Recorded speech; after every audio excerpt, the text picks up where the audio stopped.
So, hello everybody. Happy September. I hope everybody had a great summer and is looking forward to a fun and busy fall. Because I think we're all pretty much in agreement that September and October is generally the best weather here in New York, and that's good for us as tour guides, no doubt. So I hope everybody's gearing up for a really productive and fun and busy September and autumn season. Welcome to Cathedral of St. John the Divine. I want to thank right away Harvey Davidson and Bob Gilbert for working to get us this venue. They did tirelessly, and yeah, what a wonderful setting for us to have our annual general meeting where we're going to go over all of the money stuff. So you should all have been able to download an agenda from the QR code at the check-in desk, or also online. It was emailed out and posted to the GANYC Facebook page. So just wanted everybody to review the agenda and see if there are any additions, corrections, problems with the agenda.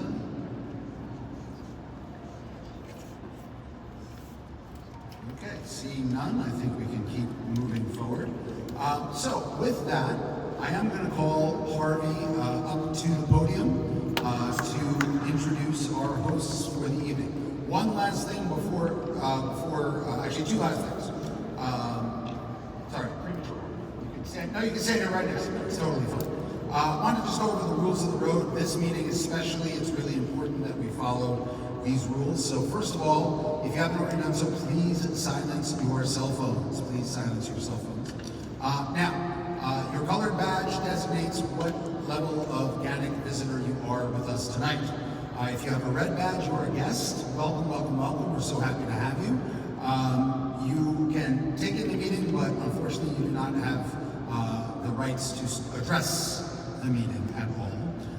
If you have a green badge, you are a full GANYC member, which means you can address the meeting in the Q&A sessions, which we'll talk about momentarily, and you will also be voting on our dues later tonight for the coming fiscal year. And if you have a blue badge, you are a provisional GANYC member. That means you can ask questions in the Q&A, but unfortunately you do not have voting rights until you become a full-fledged member. And we will be paying close attention to those name tags, so please, please, please adhere to that. And just to go over one other thing on the agenda, as you see, all of the GANYC committees are delivering annual reports. We will have time after each report for two questions, okay? And if we see multiple hands, I'm going to give priority to people who have yet to ask a question from a previous committee report. So we're not trying to hide anything from anybody, we just want to keep the meeting moving forward. So, does that sound okay to everybody? Okay, now without further ado, here is Harvey Davidson, and sorry, yeah, go ahead. Go ahead. Thank you, Michael. It's my pleasure to introduce our host for this evening, Ruth Wally. And she's Director of Public Education and Business Services. Ruth?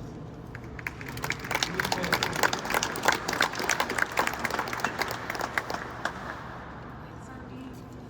Hi, everyone. My name is Ruth Whaley. I'm the Director of Public Education and Visitor Services here at the Cathedral. And it's my great pleasure to have you here with us tonight. Can I just see a quick show of hands? Is it anyone's first time inside the Cathedral? Oh my gosh. Yay! Well done! Welcome. And the rest of you have been here at least once.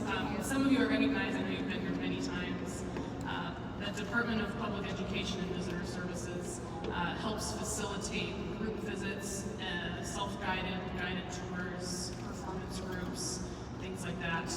So it is a great pleasure to see you all here. And I just wanted to introduce myself briefly because I think it's nice to know the face. If you're emailing a department, it's me. So it's a pleasure to meet you all. And if you have questions after the event, I'll be staying for the event, so I'll be around as we're exiting at the end of the night, and I'm happy to answer individual questions if you have that.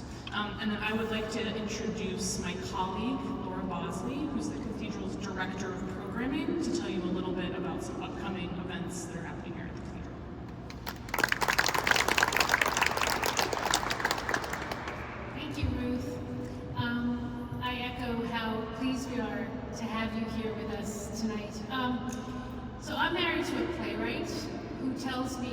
confident that the play he's written is not finished until it goes in front of an audience. Because part of the experience of a play is that it needs to be experienced by someone other than the author. So I feel like the relationship with what I do here at the Cathedral and what you all do is very similar to that relationship. Because I can go out and find interesting art to bring into the Cathedral and work with incredible musicians to bring music into the Cathedral. But if nobody comes to experience it, I haven't really done my job. And so what you do out in the city to bring people into our space is absolutely integral to what we're trying to do here. We feel like every bit of programming that we provide is some avenue of welcome to somebody to come into our space. Whether you are interested in art, we have plenty of it right here all around us.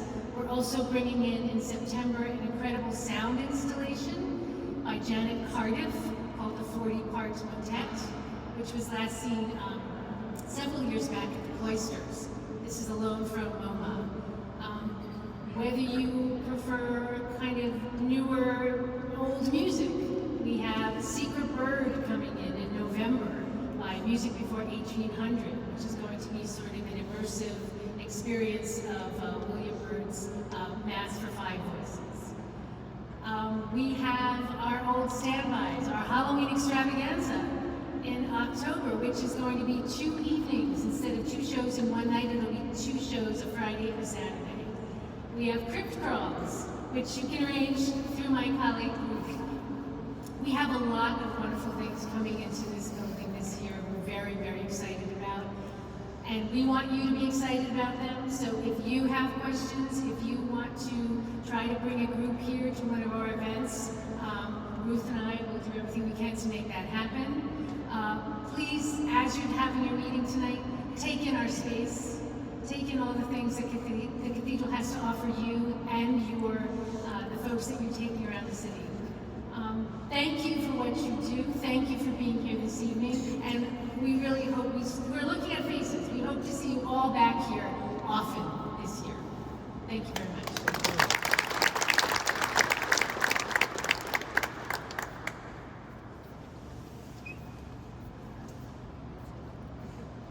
Okay, so Ruth and Mara, thank you so much. We really appreciate it. And yes, I think I can fairly safely say you will see a lot of these faces again. I don't think that's speaking out of turn. So, okay, so we're going to move on with the meeting now, my friends, and now it's time for the President's annual report. So we'll dive right into that. I want to start by briefly reviewing GANYC's activities in the past fiscal year. But then we're mostly going to focus on what's coming up in the next 12 months. This fiscal year was a strong one for GANYC. Thanks to diligent management by the current board and the committee chairs, GANYC has rebounded nicely from the financial crisis that we were staring at 1 year ago at this time. Sarah Lyons, our treasurer, is going to go over the nitty-gritty financial details of the upcoming budget with all of you during her presentation towards the end of the meeting. But I can safely say that GANYC is on solid financial ground for the coming fiscal year. Our membership numbers are rebounding nicely since the losses from COVID. Currently, as of this morning, we have 354 active members in GANYC. And I want to say thank you to each and every one of you. Your continuing support, both financially and your energy and your time that you give to the organization, is what helps keep GANYC as the leading local tourist guide association in the entire world. And we couldn't do it without every single one of you, so we thank you for your continuing support of GANYC. Of course, it would not be possible drilling down a little bit deeper without 2 key groups of people who give a lot of their time to GANYC. And I want to acknowledge both groups of people here today. First, I want to give a shout out to the amazing executive board who have tirelessly been keeping the association moving forward. So if you all want to stand up, I'll shout you out by name. We have Vice Presidents Beth Goff and Catherine Hill. We have our Treasurer Sarah Lyons. We have our 2 Secretaries Lee Hammond and Mitch Bluzek. And then not present at the moment, Gary Dennis, who's a little under the weather, Jojo Landon and Michaela Fagan, but they've also been working really hard for us as well. So thank you all for your efforts. In addition, I also want to thank all of our great committee chairs. I'm not going to shout them out all by name right now. You see them on the agenda in front of you, and we're all going to have a chance to address the meeting here. But just know that what I'd like all of them, those committee chairs who are in attendance, if you just stand up for a round of applause, that would be great. GANYC could not be what it is without your tireless efforts and all the time and effort you give to our association.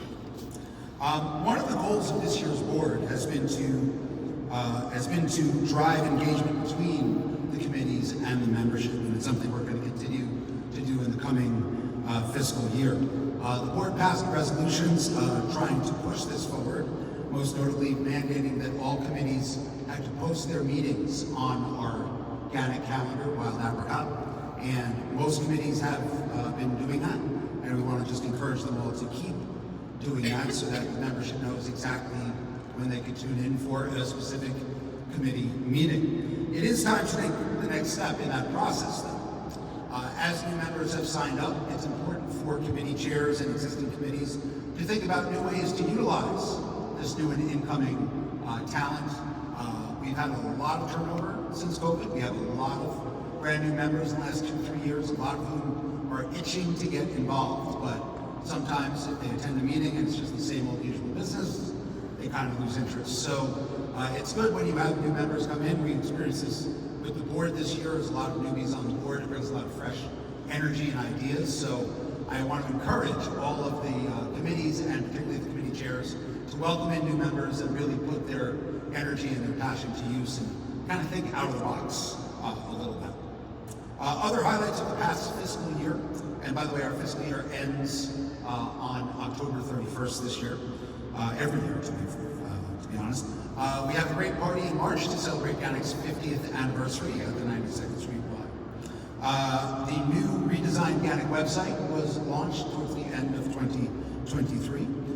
We had a major presence at the recently completed CITA convention at the Sheridan in August. That's the Student and Youth Travel Association convention. We've established closer ties, and we've had in several years with the Department of Consumer and Worker Protection. And of course, thanks in large part to Beth Goff and Ann McDermott, who's not here tonight, we have that great free startup course that was offered to us by Baruch College and the Small Business Administration. I hope several of you, I know several of you were able to take advantage of that.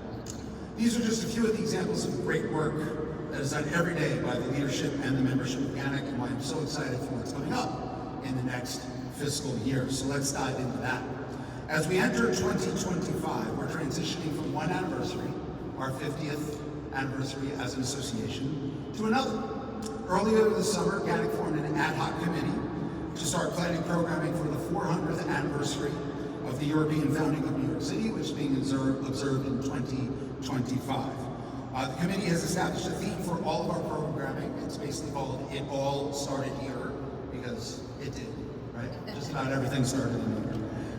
And we're now reaching out to all sorts of stakeholders to develop partnerships and programming for 2025. In fact, I was just talking to our friends from the Cathedral about what they might have planned and if we could partner up with them as well.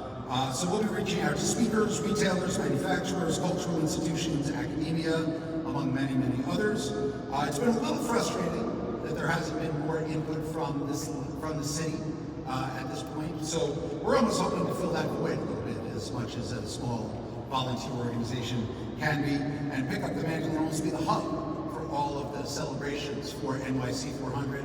Not trying to get out over our skis or anything, but we touch every segment of the tourism industry in New York in ways that most other stakeholders do not. So if we can kind of be a portal to connect people or kind of bring different organizations together for programming, we'd love to be able to do that. So more information will be available in the coming months. Stay tuned, and we're always open for ideas. So if you have any ideas, feel free to reach out to myself, Gary Dennis, or Kevin and Jennifer Draper, who are the chairs of the committee. Now, the number 400 does have a nice ring to it, does it not? So the board and I have come up with a challenge for every member here.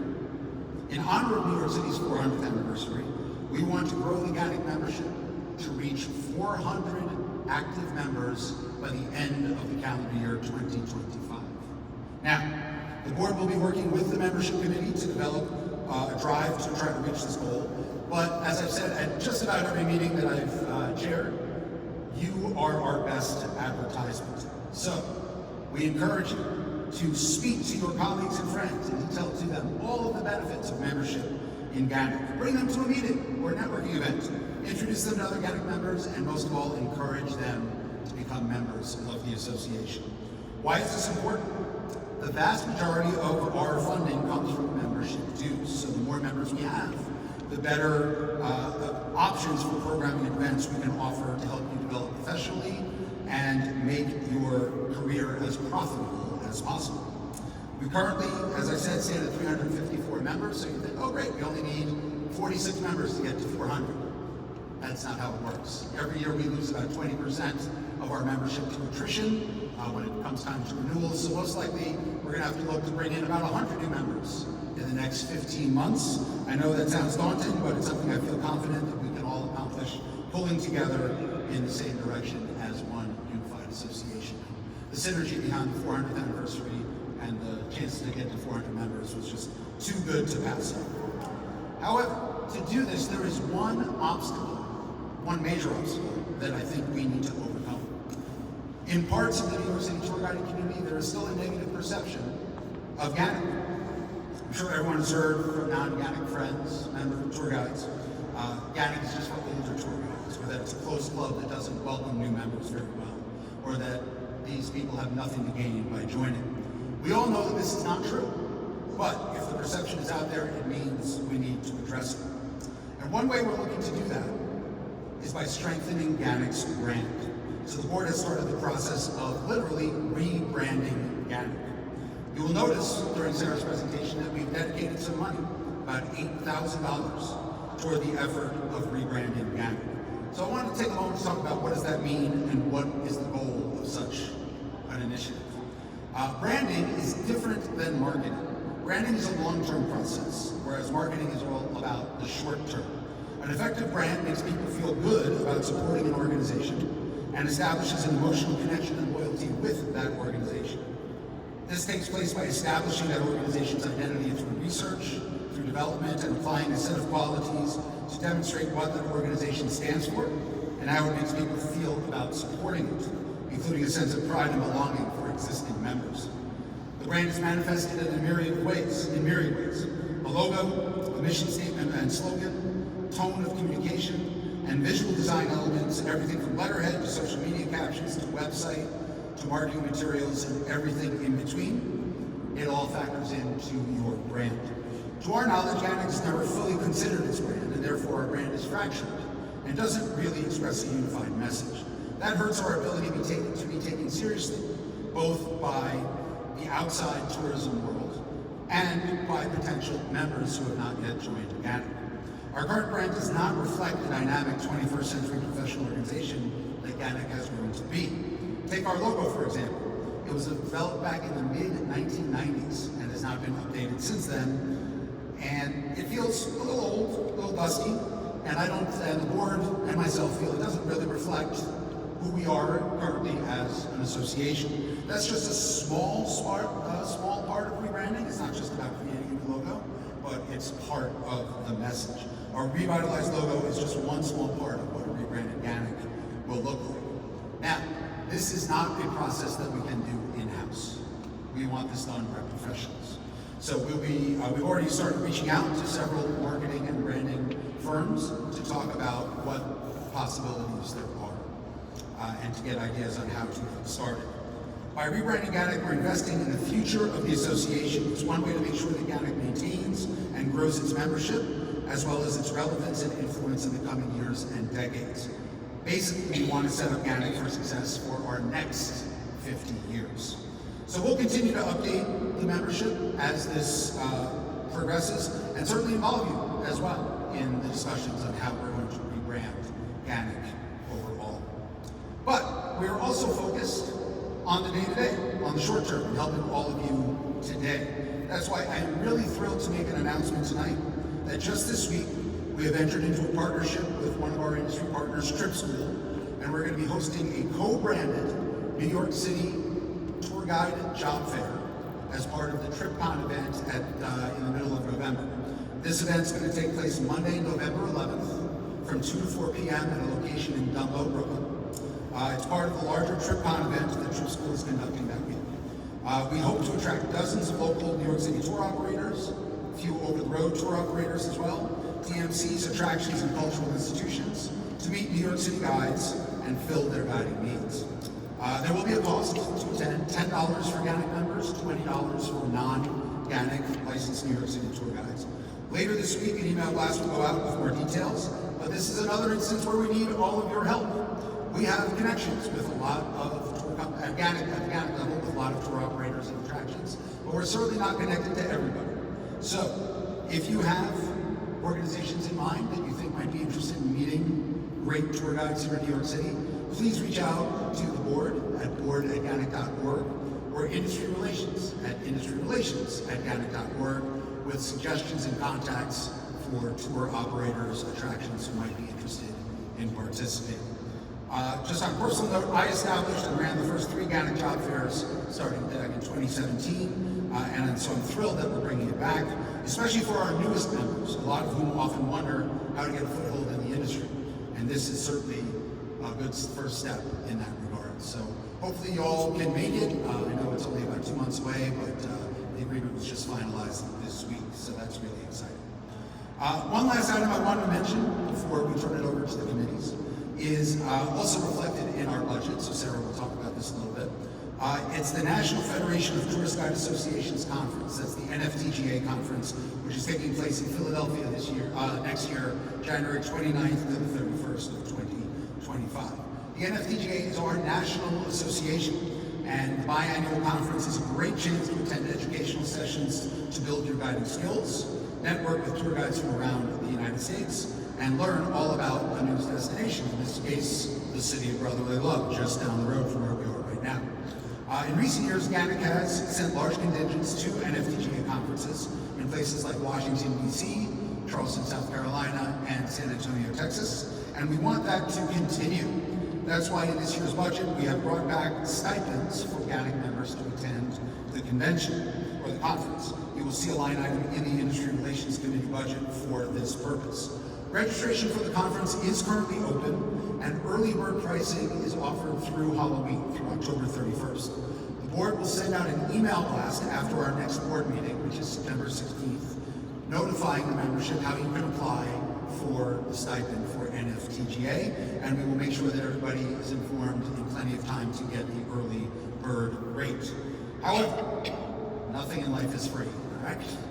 We ask something in return for the stipend that you get, which is that you have to report to the GANYC membership, either in written or verbal form, about an element of the convention. We'll kind of talk about the details of that as we get closer. One thing to note, the stipends are more of a reimbursement. We do not actually give the stipends until after the convention is completed, and that's to ensure that we don't give money to somebody who then flakes out on us and doesn't go to the convention. So you will have to pay up front and get the money back from GANYC after the convention is completed. And we will just tell you that the stipend will not cover all of the costs of attending the conference, but it will certainly help ameliorate some of those costs. So last but not least, priority for the stipends will be given to new GANYC members, as well as members who have been active participants in committees and other GANYC activities. But all are welcome to apply, so please, when the email comes out, apply for the stipend if you're interested in attending the conference. For more information about the NFTGA conference, or to register, visit www.nftga.com. A lot of people usually think it's .org, it's not, it's nftga.com. And we hope to see a really big GANYC contingent down in the city of brotherly love at the end of January. As I wrap up my report, I just wanted to emphasize that we want to hear from you, the membership. We are only as good as the ideas you give us. So please reach out with any issues, concerns, ideas, initiatives, or anything else GANYC related. You can always reach me directly at president@ganyc.org or the entire board can be reached at board@GANYC.org. And of course, lots of individual email addresses are listed on the GANYC website, from individual addresses for board members to committee chairs and other information you may need at that point. So that is the end of my report. So before we start calling up committee chairs, we have a minute or two if anybody has any questions. Now, I meant to mention this at the beginning, not just here, but anytime we have questions, please stand up, speak loudly, and well, actually we have a microphone that we can use as well. And please identify yourself, full name, and remember, only GANYC members can address the meeting, so only blue tags or green tags. Okay, so does anybody have any questions or comments for me before we start getting our committee chairs up here? Okay, great. So we will start with our committee chairs. Just one quick thing for the committee chairs. As you come up to the podium, please be mindful of the wires and the cables. We don't want anybody tripping and falling. So we will, oh, sorry, there is one thing we have to do before the committee reports. I apologize. Some of you know that Ann McDermott, our great membership chair and one of the great advocates for GANYC, had a bit of a tumble and broke her arm a few weeks ago, and it cost her some work and some medical bills. So in the great tradition of GANYC, we are going to pass the hat for Ann's benefit. So Sarah Lyons, our great treasurer, has this lovely I Love New York bag. It is not mandatory, but GANYC members have always been very, very generous. And any money that goes into the bag, that's not the hat, will be matched from the GANYC budget up to $500. So, and there will be a way to contribute digitally as well. There right? will, yes. Yeah, we will put a Venmo link or some kind of link up on the Facebook page in the next day or two. But if you'd rather hand over cash, Sarah is happy to take your cash. We'll start passing the bag around. All right. We're going to start on this side. When we're at the back, I'm going to come back to the front over here. And thank you in advance for your generosity. We take care of our own. That's one of the great things about this association. So thank you so, so much. And I know Ann really appreciates it as well. Okay, so without further ado, let's dive into the committee reports. And actually, the first two committee reports are by the same person. So we'll do them back to back. Certification Committee and Constitution Committee, Jonathan Turr.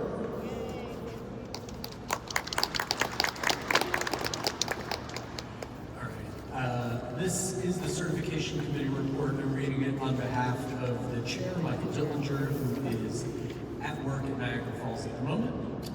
Certification Committee members include Patrick Casey, Amy Cook, Robin Garr, Emma Gonzalez, Kevin Lawrence, Nina Mende, and myself, John. Summary is there was no certification program held this year. The labor-intensive nature of running the program and committee member burnout necessitated a break from offering an in-person program. Future plans, the committee plans to run another certification class during January to February of 2025. Exact dates will be announced in the near future. Watch for announcements from GANYC. The class size is going to be capped at 15 participants, and all sessions must be attended in order to qualify for certification. Class usually meets twice a week, and there are also 3 in-the-field practicums plus a final project. It's hoped that the course can be completed over a 6-week period. There had been some hope that we could offer the course in the autumn of 2024, but it was not feasible due to the professional demands of the committee members.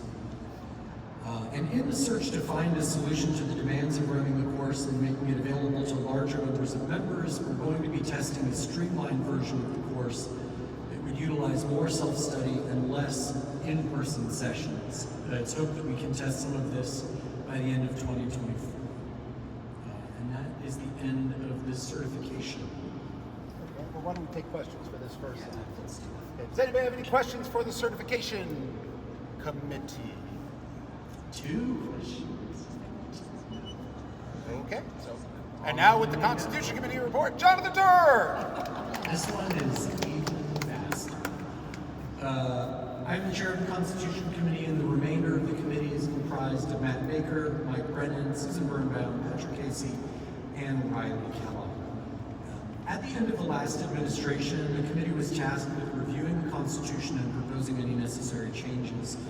We had one very intrepid and thoughtful member who highlighted a handful of items that we considered to be of moderate to minor concern, mostly housekeeping, but no other significant issues were raised.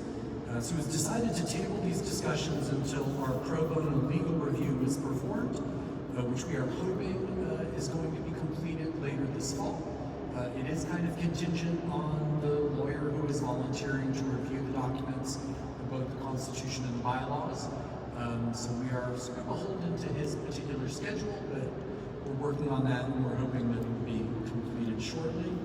That's going to give us a significant amount of time to consider all of that advice and try to formulate revisions to the Constitution and the bylaws, which will be ready for approval by the membership at the next AGM.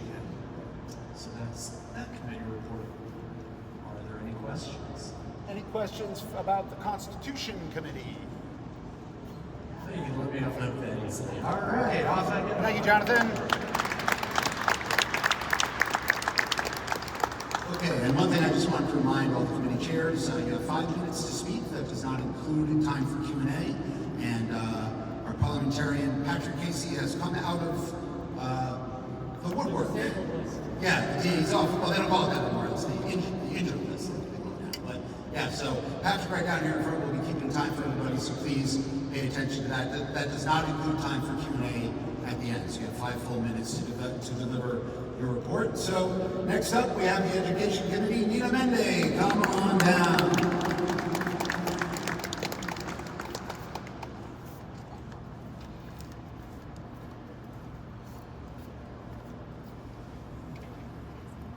Okay, so this is a people committee, and I always introduce the Education Committee with the members of the committee.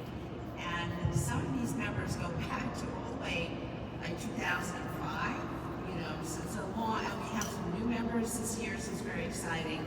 But I always do it in alphabetical order. So Bob Gilbert, Jeremy Wilcox, the first name alphabetical order, John Semlak, Lisa Guccio, Minna Sharp, Susan Birnbaum, and the newbies. I separate them a little. I give a little seniority to the old timers. The new timers: Eileen Rourke, Mark Catapano, Sarah McGrath, and we have wonderful board liaison, Michaela Fagan, somewhere around. So today, GANYC's 50th anniversary year, FAM tours, also known as pre-meeting fan site visits, site inspections have been part of our organization since our founding, and we have been having a 50th fantastic 2024 so far. We want to thank all the education emeritus members who came out of the woodwork and gave some fans, and for all they've done for years past, and welcome new and old GANYC members, all of you here, with a big hug. There's a fam tour inside each and every one of us, right? So hope to see you if we haven't. The committee organized over 32 plus, probably 33 plus fam tours. We started from last October after the AGM to this September, and we always attach an index, and we've been doing this for a long time, of all the FAM tours and events members have given during the year. So your name is immortalized in this index, and people know where to go if they want a resource. So that's going to be attached to the minutes. Also contains guest speakers, pre-meeting fans, etc. And we close our AGM with 2 September fans. One, and they're both sold out, but hopefully they'll do encores. One was the Battle of Harlem with George Tonkin, and the other was a tour of J.P. Morgan Chase's Corporate History Gallery with Sarah McGrath. That's on the 17th. That's the last one of our AGM year. And we look forward to working with the 400th Dutch Anniversary Committee. And on the PDP front, we thank Richard Sanford for the June 12th Red Cross Emergency Preparedness for Tour Guides. And for 2025, we're working on an idea of a longer course with the Red Cross. And McDermott is we open our new AGM year with 2 PDP webinars by longtime GANYC friends and experts. One of them in time for National Pizza Month, which webinar Busting New York Pizza Myths and Legends with Scott Wiener. And the other webinar, another old-time friend who unfortunately passed during COVID, but his wife is carrying on his legacy. That's William B. Hellreich, and we're doing The Bronx Nobody Knows, an urban walking guide to the Bronx. So those are both webinars. One is October 9th and the 29th, and Scott Wiener is going to be taking pizza questions at the general meeting in October also. We also have a virtual library of past bands, PDPs, guest speakers that are accessible to you, GANYC members, at your leisure, wherever you are in the world. Log in and learn something new. And I want to thank Jeremy Wilcox, particularly for designing and implementing this, the way of logging in to if you want to do a fan. We have one more minute, okay? Cancellations from fans must be made at least 48 hours in advance before a fan tour is due to start, or a penalty will be incurred. If you have any problem canceling, IT and GANYC is the person to consult. And the Education Committee usually meets the 3rd Wednesday of every month on Zoom at 6 p.m. The next meeting should be September 18th. Come on by and we'll say hello. I think that's it, if anyone has any questions. I don't see if anybody has any questions. Okay, any questions for Nina? Okay. Great. Thank you, Nina. Appreciate that. Next up will be the Government Relations Committee. Once again, Patrick Casey. Patrick, great to see you. Come on up. All right, give me a second. I gotta put myself on a timer. Yeah, good luck with that. All right, and now, next up again. All right, it's great to see everybody. It's been a while since I've been able to attend a meeting. I actually had a horse fall on me on April 4th. So, yeah, 1,000 pounds of horse will push you out of commission for a little while. So it is great to be back here and walking. First things first, the Government Relations Committee recognizes the members of GANYC who volunteered their time and talents to further GANYC's political goals. Matt Baker, Deborah Blau, Harvey Davidson, Kyle Hand, James Hoffman, Sarah Lyons, Jeff Ryback, John Semlak, Roslyn Spigner, Andy Sater, and our board liaison, Mitch Maluzik. This was a breakthrough year for us. We were able to get a mayoral proclamation designating March 1st of 2024 Guide Association of New York City Day in celebration of GANYC's 50th anniversary. As we worked through the layers of city government to secure that recognition, the committee was able to open a line of communication to the Office of the Commissioner of the Department of Consumer and Worker Protection. Not only did the Commissioner attend the anniversary party, she joined the roster of speakers celebrating GANYC's milestone. She spoke of the desire to get to know and understand the GANYC community. We took advantage of that interest and had a meeting with the Assistant Commissioner, Carlos Ortiz, and Council from the city. Among the topics discussed were New York City's antiquated administrative code governing guides, public access to, including also DCWP list of sightseeing license holders, unlicensed guide activity, pedicab drivers, and the infamous battery park ticket sellers. And at the long-term end of it, updating the sightseeing licensing test. This level of engagement between city government and GANYC hasn't existed in 20 years. Yeah, it was a big deal. The issues with pedicabs and ticket sellers are already on DCWP's radar, and if you, and Mark, wherever you are, thank you for the email. You can see that there has been some enforcement happening down in Battery Park, and yes, they're also going after the pedicabs. Yay, so that's a win. Regarding unlicensed activity, DCWP asks that when possible, GANYC members learn who the tour operator is. Honestly, there is very little interest in DCWP going after individuals. DCWP wants the companies that are hiring and using unlicensed guides. If you can get the name of the tour operator, that's what you direct to the Government Relations Committee, and we can get it to DCWP. They want to see a roster, a use of this. People are exploiting the laws, and then they can go after the company, not the individual. It's much more effective. 2 members of the Government Relations Committee have volunteered to draft GANYC's version of the administrative code. Mitch Belusic and Jeff are using their experience and expertise in law and city government to craft these recommendations. When complete, committee recommendations will be presented to the GANYC Executive Board. Pending board approval, the committee will present the recommendations to DCWP and the New York City Council Chair of the DCWP Committee. Any changes to the administrative code must be voted on by City Council. So we know it's an inadequate set of laws. We want to run it through DCWP, get their input, then it's going to go to Julie Menon if she is still the committee chair. And then the fun will really start. We're going to need City Council support. That means all of you will be reaching out to your representatives. And again, the license, the list of license holders, by the way, and its availability to the public is under discussion. And I've just sent an email back to them to remind them of this. Slight delay, very cute. Slight delay. Assistant Commissioner Ortiz has just become a father, so we're going to be a little patient on getting back with him. And again, the new licensing is a long-term commitment, so no action on that yet. There has been no activity on the bill to bring double-decker guides back on the buses. The problem is that someone from the Teamsters Union Local 100 informed Gail Brewer's office that the union was opposed to the bill. Did anyone from Brewer's office get the name of the person who called? No. They just went with that. Oh, the union's opposed to it, so we're not going to run with it.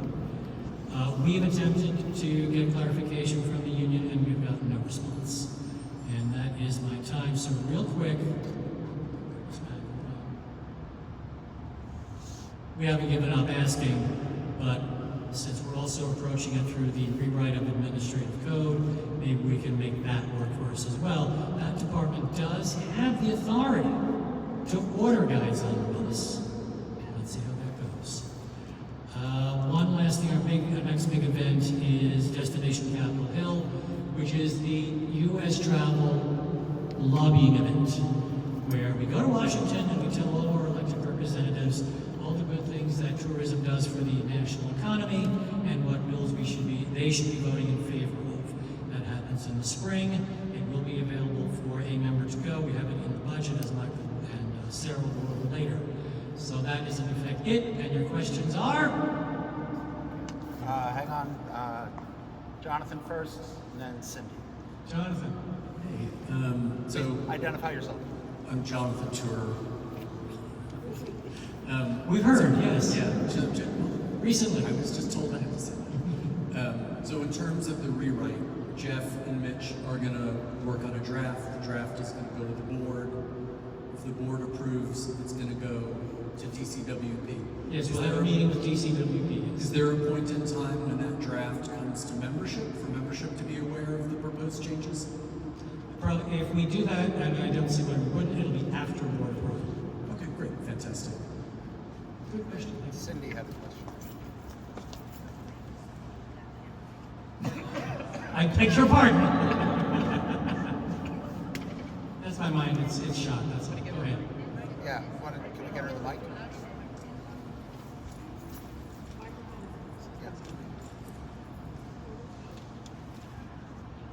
In all honesty, this is such a new, I don't know if it's a bill or act, so you may not have the answer, but at least if you could give suggestions how we find it. My question is, I'm sure you're aware, a lot of people here probably are, it's been on the news a few times in writing and print that,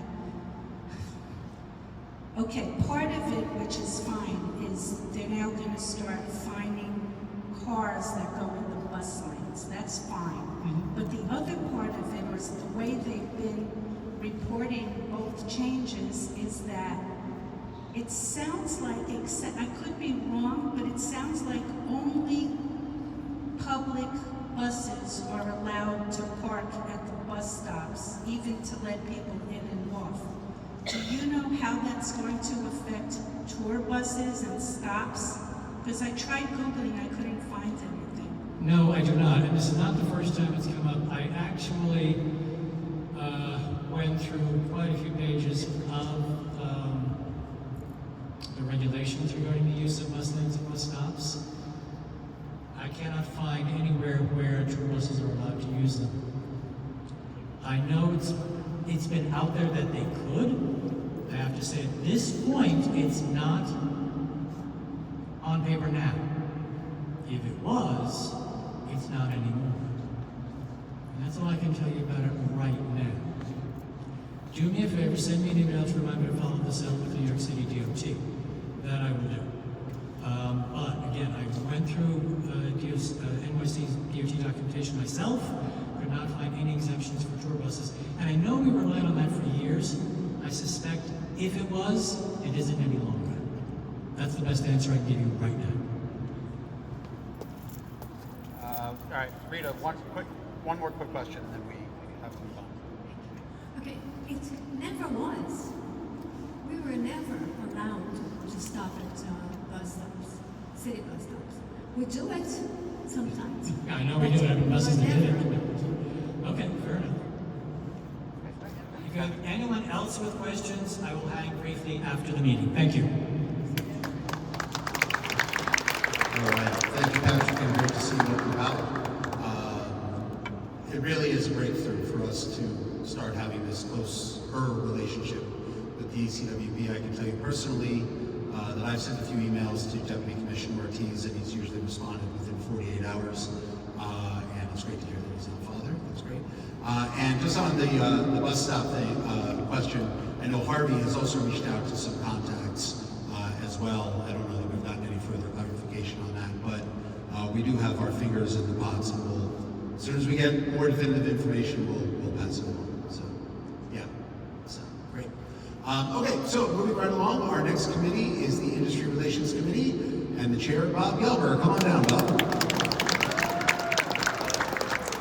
Good evening, everyone. Thank you all for coming. It's very nice to see so many people in a space that we've been working on getting with Ruth for about 6 months. So it's nice to finally be here. So, during the past year, the Industry Relations Committee has strived to connect the Guide Association with the partners who make up tourism, travel, hospitality sector of New York City. During the past 12 months, committee members have represented GANYC in various ways. Harvey Davidson and I began this year by meeting with our new president, Mike Morgenthau, to discuss the committee goals, and our main goal is always to have industry partners which are made up of professional travel associations, destination management companies, event venues, among other groups, aware that GANYC exists. Having a seat at the table is very important for the association. One of the most important connections we have is that Harvey Davidson, Associate Director of GANYC, sits as an ex officio board member at New York City Tourism and Conventions. This connection has allowed the committee to be aware of major tourism campaigns planned for the city. Harvey's activity with NYC enabled him to make connection with the mayor's office and make city officials aware of the severe safety problem at the Brooklyn Bridge. GANYC members Stan O'Connor and Jeremy Wilcox provided video footage of the dangerous crowding which was given to Harvey's contact in the mayor's office, and this led to the removal of all vendors, causing the problem. During the past year, the committee conducted a campaign to obtain sponsors for the 50th anniversary celebration, and we were able to get a commitment from former president and CEO of NYC TNC, Fred Dixon, to be a guest speaker at our event, and we spent the entire night there, which was wonderful for us. We have been a presence at all NYC, New York City Tourism and Convention quarterly board meetings with Harvey representing GANYC. I want to thank the members of our committee. Harvey Davidson is always at the head when it comes to reaching out and connecting our association with industry partners. And I also want to thank our members Eileen Roth, Susan Birnbaum, Beth Goff, Catherine Hill, Vince Meehan. You've all supported the committee in more ways than you know, and it's greatly appreciated. During the last year, we've been fortunate to be invited guests for almost all of our monthly meetings, including, among other locations, the Henry Street Settlement, Wavertree at South Street Seaport, New York Botanical Garden, Hustling International, Luna Park, and tonight's venue, the Cathedral of St. John the Divine, among others. We'll continue to search for meeting sites throughout the 5 boroughs in the current year, and we welcome all member input with contacts to venues or just suggestions. We also look to have our membership invited to new venues, pop-ups, etc., to make us aware of what is available to our clients in the city. This year we've been invited to Yadro Boutique in the Meatpacking District, an invite that welcomed up to 90 members. GANYC was invited to experience Bloom, the new immersive at Rockefeller Center, which welcomed up to 50 GANYC members. We arranged pre-meeting visits to host sites. A few examples would include tonight's tour at the Cathedral, a gallery tour at the Elizabeth Foundation for the Arts, also one at the Soho Photo Gallery in Tribeca, and an insider's look at the Society of Illustrators and tour of the facilities at Hustling International, among many others. Mike already mentioned our place outside the Student Youth Travel Association convention in August at the Sheraton Hotel. Mike Harvey and I manned tables there, and what was amazing was how many people who saw the GANYC logo at our table and had absolutely no idea it was Guides Association in New York City. So we met a lot of people. We hope we made enough connections, and we also housed the one-pagers that many of you submitted that we tried to distribute as much as we could. Due to fiscal constraints, industry relations could not be as active at various association conferences to represent GANYC this past year. However, funding was available to send Vice President Catherine Hill to NISTIA, the New York State Travel Industry Association Conference in April in Niagara Falls, where Catherine represented the association.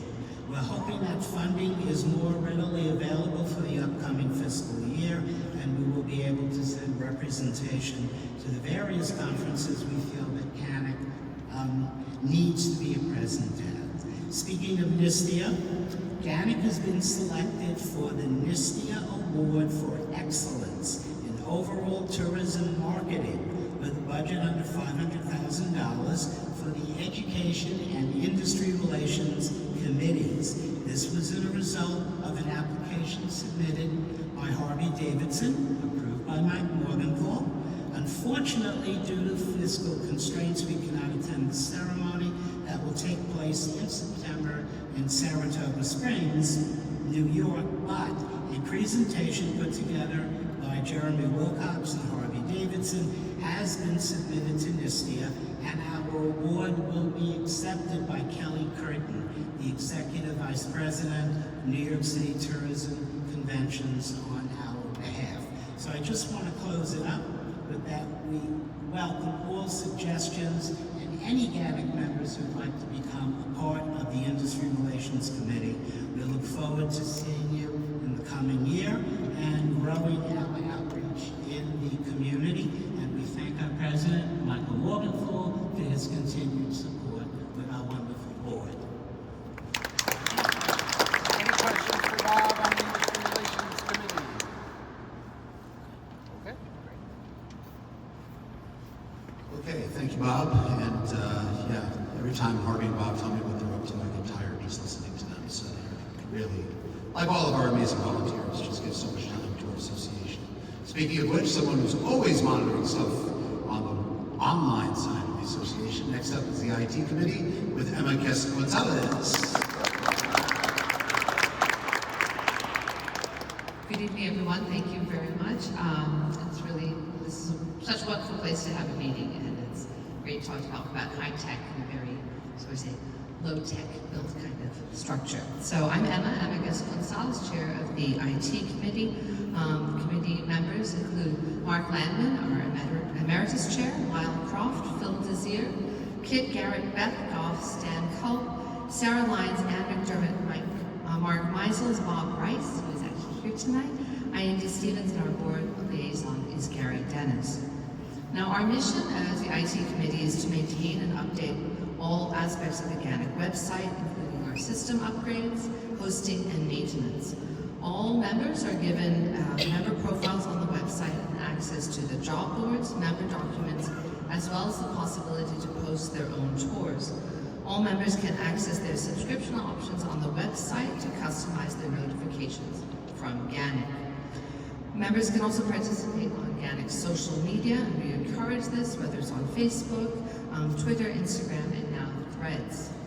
IT works closely with the Education, Membership, and Industry Relations and Public Relations committees to ensure the many elements of our organization are working together. This year, we performed 2 important updates and upgrades. The new website was officially launched in January of 2024, and the Drupal migration and update was successfully completed.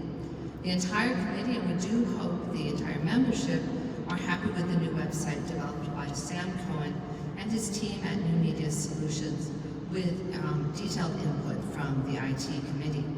The transition to the new website has been smooth, and most members have updated their profiles successfully. We're happy with the new Find a Tour feature that is now 30 tours posted from GANYC guides. And we encourage all guides to add their 3 favorite tours. Everyone can add up to 3 with photographs and all your contact information, and you can update that and change it as much as you'd like.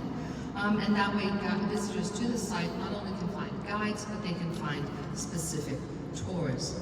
And the IT committee has continued to provide technical support when needed, including maintaining our Zoom account and working closely with Sam for adjustments and fixes.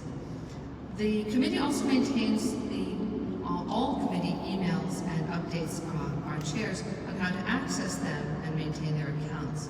Now, over the past week and a half, we have transitioned from cPanel to Zoho. cPanel was the previous one we're using that still supports us in other ways, but the email was no longer working properly. It was basically a free system, and we outgrew it. And other email systems were no longer accepting emails sent through cPanel. So we are now using a new system called Zoho, Z-O-H-O.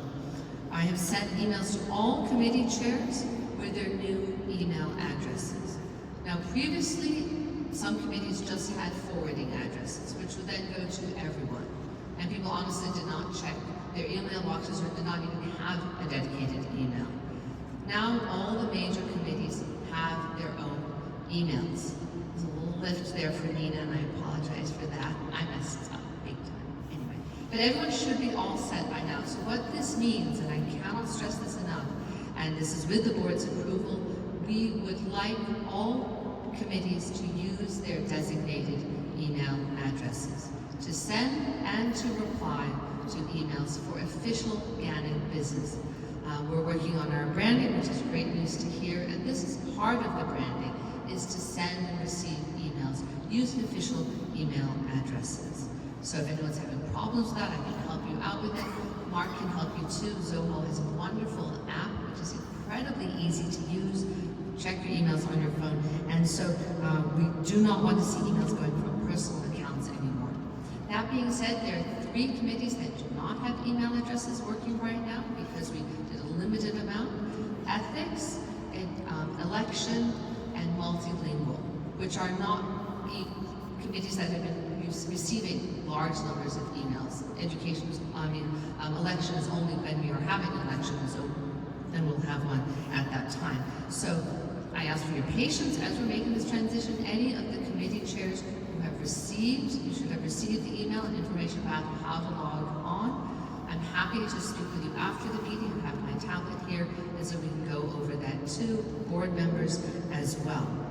Now, this is something that it was kind of a heavy lift, and even though he's not here, huge shout out to my husband who basically did all the hard work. So we had an extra level of IT support, staying up, making sure everything was being done. So a little less. So you mentioned that, so that shows some of this part of the video. So thank you all for your patience with that. Now, those should be working. That is working fine. The website is going gangbusters. If you have content for the website that you would like to add to it, additional photographs, perhaps a newsletter, something for the blog, you can contact me, contact it@ganyc.org, also public relations as well. Jeremy takes those contributions too. Now, many thanks always to Mark. Mark Landman, who does all, he has a great okay?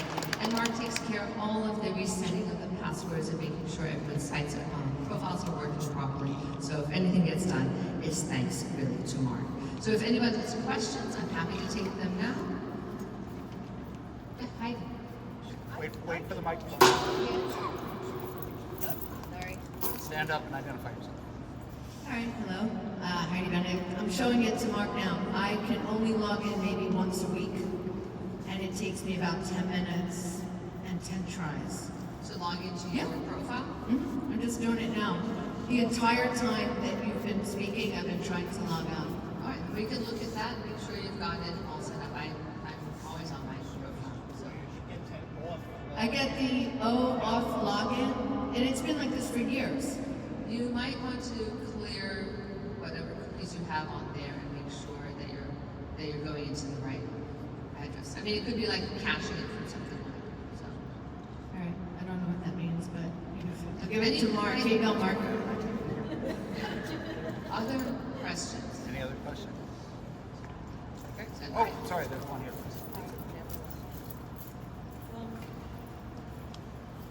Hi, I'm Kristen Singleton Ferrari. About the notifications part, I think I had the same problem as I did with the signing in thing. I kind of resolved that, but like notifications to receive them, like just to know that the meeting is going on or about other events and so on. Has that been a glitch before, or is that something that you need to do specifically? Those go through Wild Apricot, and those are coming from the Wild Apricot system. Make sure that they're not being filtered out and that your email is not sending that. I get a lot of GANYC notifications sent to newsletters because a lot of email systems have made these new newsletter folders. Like if you go to Gmail, you'll find a social, a spam, and one called newsletters. And a lot of GANYC gets automatically pushed to that.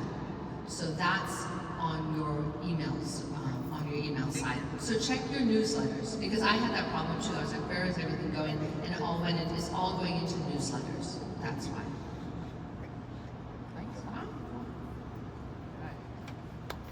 Yes, thank you, Emma. Thank you, Mark. Thank you all for the committee. It's a thankless task to keep the website running, and it's certainly the nerve center of all that we do here at GANYC. And for those of you who are unfamiliar, Wild Apricot is our membership management system.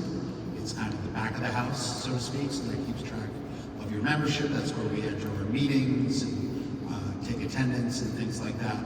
So a lot of the stuff about membership takes place there. The public-facing website, there is a member-only section to it, but most of it is public information. So it's kind of, two sides of a coin to get this all operated. So we thank Emma and Mark and everybody else for their hard work, especially already the Zoho mail system is a great improvement for what the C-panel was. I know that's a little bit of inside baseball.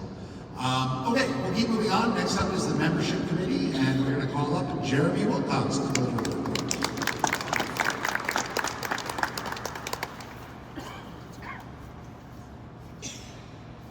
All right, thank you everyone. So yeah, unfortunately our chair, Ann McDermott, cannot be here. As mentioned, she's suffered an injury, and hopefully I'll be very generous to her. I'm sure she's going to appreciate that greatly.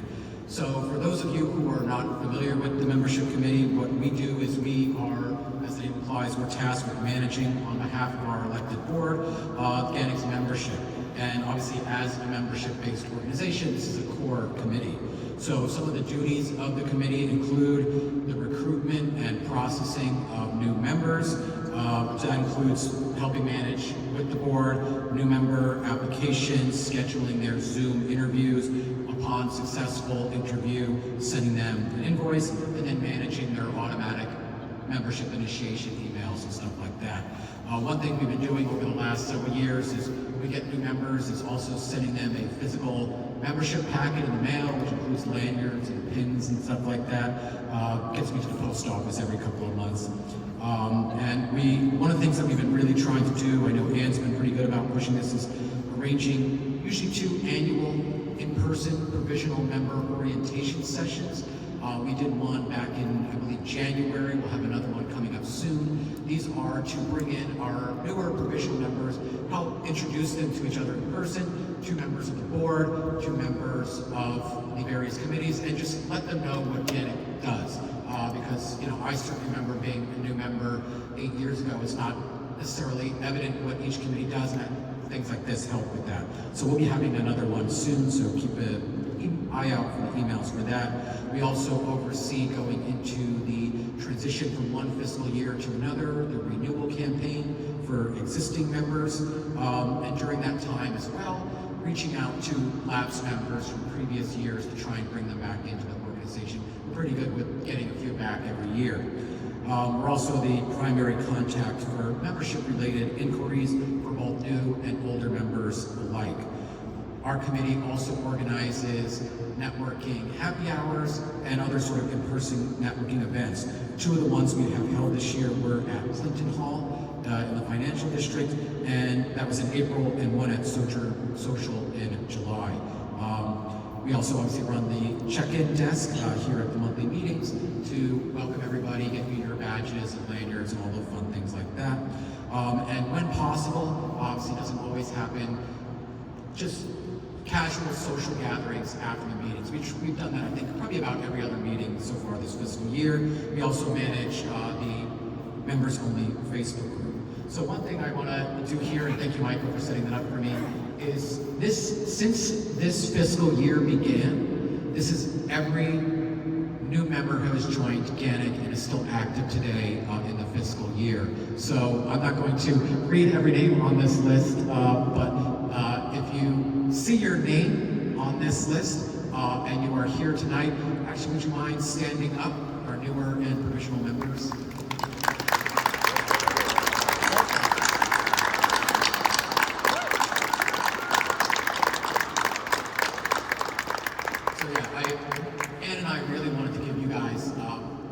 Special shout out and thank you, because while it's important to renew our existing members, we don't continue to grow and we don't continue to thrive without newer members. So this is a pretty good amount, I think, over this past year, and the fiscal year still has a few more months to go, so we hope to add a few more names to that list, but thank you again. We also want to note, as always, that the committee, like any committee, can always use more volunteers. Things like helping manning the check-in desk at the meetings, as well as helping organize networking events. One thing that all the committees try to tell people who don't volunteer yet is volunteering doesn't have to be like, well, I'm committed to this every single month. It could be a one-time, 2-time contribution. So if you think you can help out in those ways, please let us know. Last thing I want to note is the names of some of the members who have assisted this committee over the past year besides Ann and myself. That includes Tony DeSante, who helps us organize many great events, and some of the people who helped us with the check-in desk and other things, including Robert Sue, Mel Wasserman, Charlie Niesner, James Hoffman, Kyle Hand, Maggie Brown, who had to take off early tonight, and Bob Gelber, who is on probably about half the committees in GANYC, so thank you, Bob. So that is our report. Thank you once again for being a member of GANYC. Any questions for the membership committee? Okay. Always good if it's self-explanatory. Oh, actually, Tony, yes. Did you want to mention the post-meeting meetup? Sure, we can mention that now. I was going to mention it at the end, but since you brought it up. So yeah, as has started to be tradition, we are selecting a place for us to all go after the meeting if you have time and want to grab a bite to eat or a drink, no discounts or anything. But the space we're going to today is Amity Hall. It's at 109th in Amsterdam. So just turn left, walk down about 3 blocks. after the meeting. So, okay, great. Thank you, Jeremy. We'll see you in a minute, I am sure, for another committee report, but we appreciate that. And remember what I said at the beginning, we want to hit 400 members. So next year I want this slide to be double of what we're looking at right now. So, but it's really, the membership committee does a great job, especially when it comes time to the end of the year and the beginning of the year for renewals. So, okay, moving right along, our next committee is the newsletter committee, and Dave Gardner, come on down. Good evening, everybody. How you doing? Great to see everybody. My name is Dave, and I'm the publisher of our newsletter, Guidelines. I am also, by the way, just about having my 10-year anniversary representing everybody in this way, so that's great. So yay me, and also yay to Linda Fisher, who has been an incredible help, so big hand for Linda. Behind the scenes, she's been there the whole way.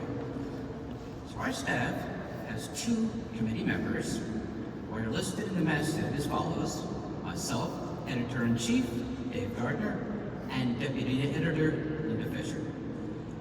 We get contributions from those we refer to as staff reporters, those of submissions like tour reviews, GANYC event coverage, issues, etc., as well as a presidential column and a personals column. For participation, we've attended every monthly GANYC meeting in memory. Now we've decided to discontinue hard copies, which means ceasing the mailing process, and will only publish a website version. This means we will no longer generate expenses like printing and mailing, so we expect to serve under budget. We've typically produced newsletters to and for members of this organization of about 12 to 16 pages, and still expect to continue roughly that volume. We've determined that anything more would be unfeasible, impractical, and unreadable. To keep the focus on relevant content related to touring, tour guiding, and GANYC members, it's necessary that we sometimes decline off-topic submissions, even as we strive to avoid the heavy-handedness of exclusion. But this approach helps in preserving and enhancing the brands of both GANYC and the newsletter.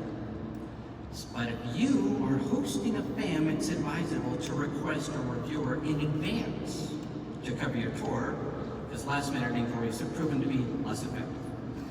So we're going to get to the actual bringing forth of the newsletter. So this is our activation button. So if our president can please come forward. Just press it? Just press it, please. Right. And now the newsletter is now uploaded. Mark Landon is here. Which means you, and Emma is here right now, well done, which means you can go anytime to our website, especially right now, and go to Member Resources, go to Documents, and then choose Summer 2024, and that's us. It's for us, about us, by us. So, any questions here? Any questions for the newsletter? Harvey, wait for the microphone. Harvey Davidson. Wait for the microphone. Harvey Davidson. Will this automatically go to our industry partners and affiliates? Oh, great question. No, there's no automatic distribution. It's internal, but it's not secret. If you want, it's a PDF, so if you want to capture it and send it out, at your good discretion. We've never had an objection to that. We've been training them sometimes with other organizations. So no, there's no emailing from us, but I don't see an objection to that. Yeah. So you certainly can yourself, and if you're not sure how to do the PDF and all that, Emma and or Mark will help you for sure. Mark? As a reminder to the membership, if you don't get an automatic notification that the newsletter has been uploaded to the website, check your subscriptions. Okay? So you will get an automatic notification. Right, I'll actually post a notification about that just in general anyway. We could put the newsletter on the public page also if you want, so the industry partners will know about it.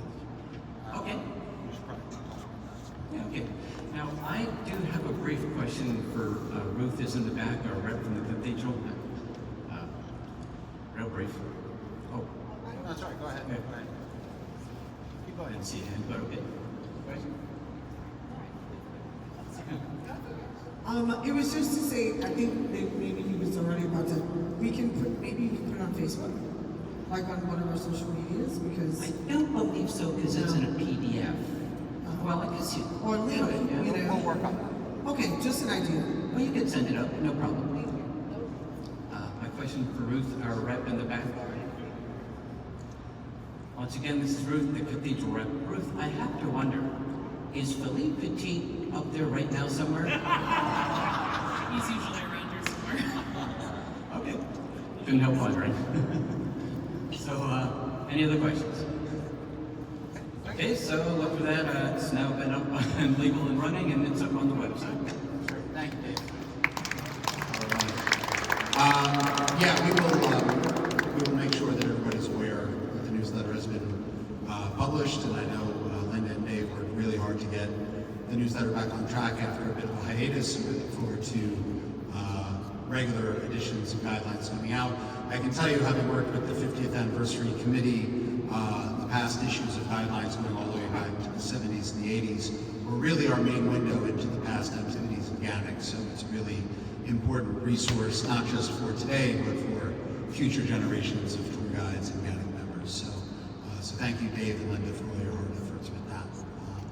Okay, next up will be the Public Relations Committee. Once again, it's Jeremy Wilcox.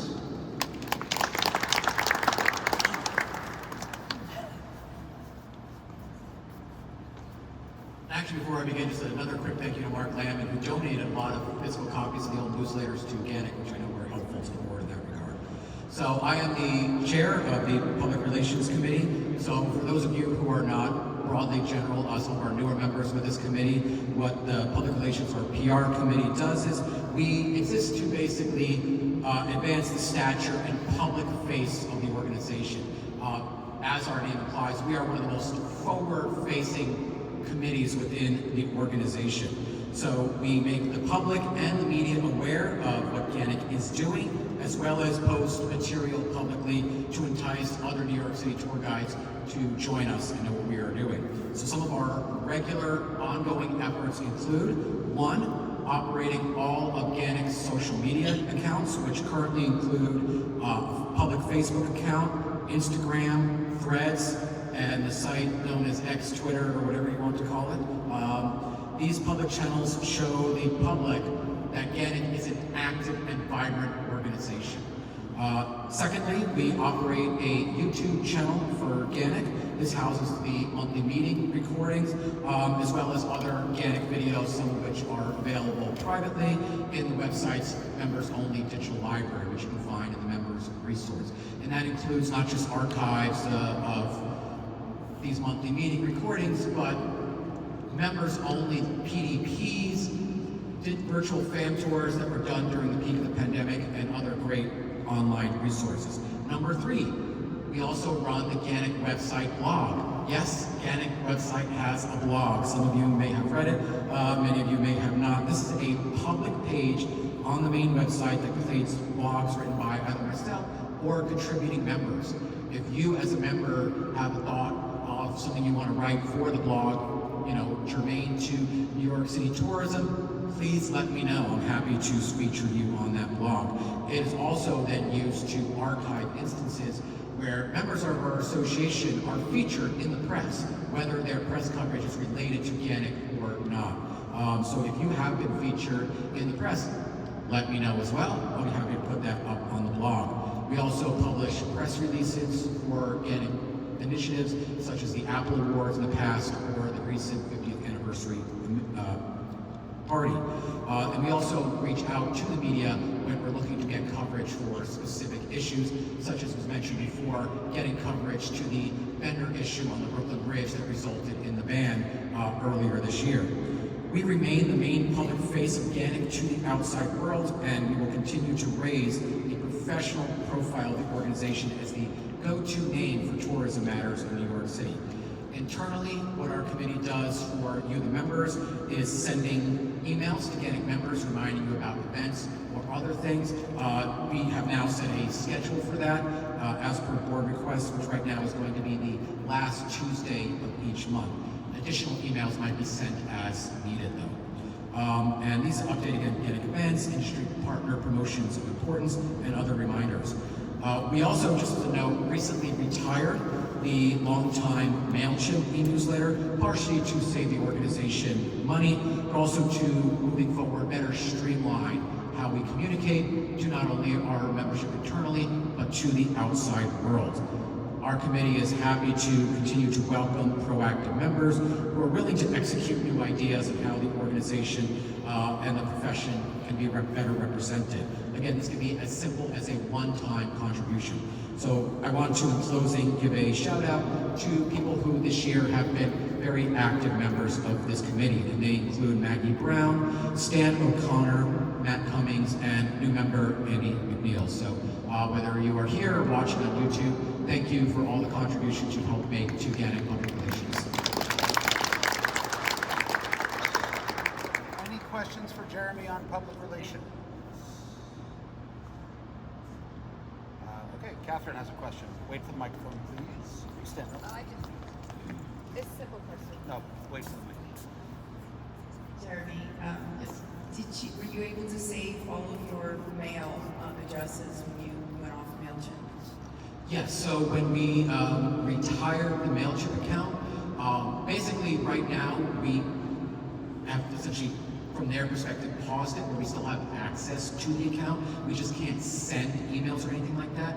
But even before I did that, I downloaded in sort of Excel document all of our email contacts we have gathered through MailChimp over the years. Those have been saved as a document and are in the public relations Google Drive. Let's do Stan O'Connor next. Oh, you want to raise your hand? Okay. Michaela. Hi, Michaela Fagan. Are you open to members submitting their own ideas for social media post content, like photos, or where could they send those submissions to you? So if you have ideas for things that could be useful to the committee in any of those ways, just send them to me at publicrelations@GANYC.org. And I usually get back to people within about 48 hours. So yeah, I'd be happy to take any ideas or suggestions. I know I've been, just as another quick note, I've been working with one of the people I believe who founded this committee, Matt Cummings, as well as Maggie Brown, on revitalizing GANYC's press kit, which is a little bit out of date at this point, and always welcome for ideas about stuff like that as well. Okay. Thank you, Jeremy. Thank you, Jeremy. Appreciate all you do to publicize what GANYC does and what we're all about. We have one more committee report to go, and it is Sarah Lyons with the 50th Anniversary / Awards Committee. Hello, everyone. So it has been quite a year for the 50th Anniversary Committee, and for those unfamiliar, the 50th Anniversary Committee was an ad hoc committee established to celebrate GANYC's 50th anniversary. It's in the name. It's also functioned as a partnership between several other committees. For example, membership and the awards committee worked very closely together on our events with so much tremendous and invaluable help from the Industry Relations Committee and the Government Relations Committee, and we are thrilled to be fostering this cross-pollination between committees. Now, there were 3 major endeavors that we set out on this year. The first that I want to mention is the most recent, which was Trivia on the Waiver Tree in partnership with the South Street Seaport. It was, the event was co-managed by Mark Levy, a member of GANYC. Our quizmasters were GANYC members Gary Dennis and AJ Stevens, who did a fantastic job, if I may say so myself. And I want it noted that there are several winners of that trivia contest in this room, and they did it while being at a disadvantage because non-guides got a handicap point, so their lead is actually much greater than it was. So I want to give a big shout out to the Fernando Driftwoods, winners of this year's competition. The event attracted 40 people to it, which was a rousing success. But the big event of the year was our 50th anniversary party in March, which attracted 140 guests, which was very, very fun to do. We had speakers from every single acronym you can think of: NFTGA, NYCDC, the DCWP, as well as the presentation of the proclamation from our mayor. And of course, it wouldn't be a year in GANYC without at least awarding one Apple Award, and the very deserving recipient was Mark Landman, this year's Lee Gelber Guiding Spirit Awards winner. And the last endeavor that we embarked on is ongoing. It is research and curation of GANYC's history. It's something that we have spent the whole year doing, and we will continue to do. I am gonna die covered in guidelines issues. That's what's gonna happen. But we are very excited to continue this work even after the ad hoc committee's work has concluded officially. But that means that we get to take what we have learned from this year and carry it into the next GANYC Apple Awards season. Now, we have a number of new members with us, so I want to clarify what that is. Most years in the recent past, we have had an award ceremony celebrating the people in the industries around our own that make it so exciting to be a tour guide, whether that's food or preservation or the arts or reporting and podcast making. The list goes on. For many, this is the one place where their industry is celebrated. Now, we do not have a date set for this year's festivities yet, but we are very excited to move forward with what we've learned from this year into the next year, especially, and I am very excited to say this, as also our treasurer, all of the activities that we performed this year were cash neutral, which is huge. So we're very excited about that, and we are thrilled to be able to take the model of funding we used into this upcoming awards season. Now, if you want to be a part of this year's awards season, you can email awards@ganyc.org, and I will make sure you are on the list to receive the Zoom information for our first meeting of the season, which will be on the evening of September 17th. This month, it's on a Tuesday. I made sure it didn't conflict with any other committees, so I know you're going to be okay. We would be so excited to see you there to plan this year's shindigs. Does anybody have any questions for me? Any questions on the awards or 50th anniversary? AJ has a question. Wait for the microphone, please.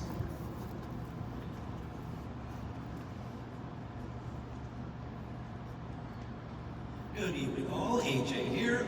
Not a question but a comment. As a member of both the awards committee and the 50th anniversary celebration, please come on down. It's a fun committee to talk to. It's a great way to kind of, if you are a new member, to get your feet wet, see how the whole thing works. And also it's a great way to bounce ideas because it is a fun time. Also, on the day of the awards ceremony, we're going to need volunteers, whether it's checking the coats, checking the tickets, or just taking photos.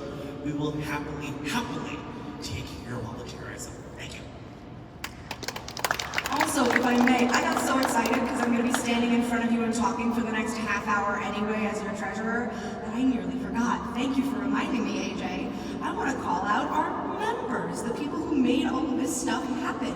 I want to thank my co-chair, Ann McDermott, as well as our deputy chair and the man who keeps me sane, Bob Gelber, as well as members Susan Birnbaum, Deborah Blau, Patrick Casey, Gary Dennis, Catherine Hill, Mark Levy, Nina Mendez, Susan Solar, and Leanne Stevens for all the work they did this year, with additional thanks to Libby Apicella, Marco Moretti, and Harvey Paul Davidson for all of the help they gave us as well as non-official committee members. So yeah, give them a hand, they're incredible people. You should see the email chains, they're incredible. Does anyone have any other questions before I throw numbers at you?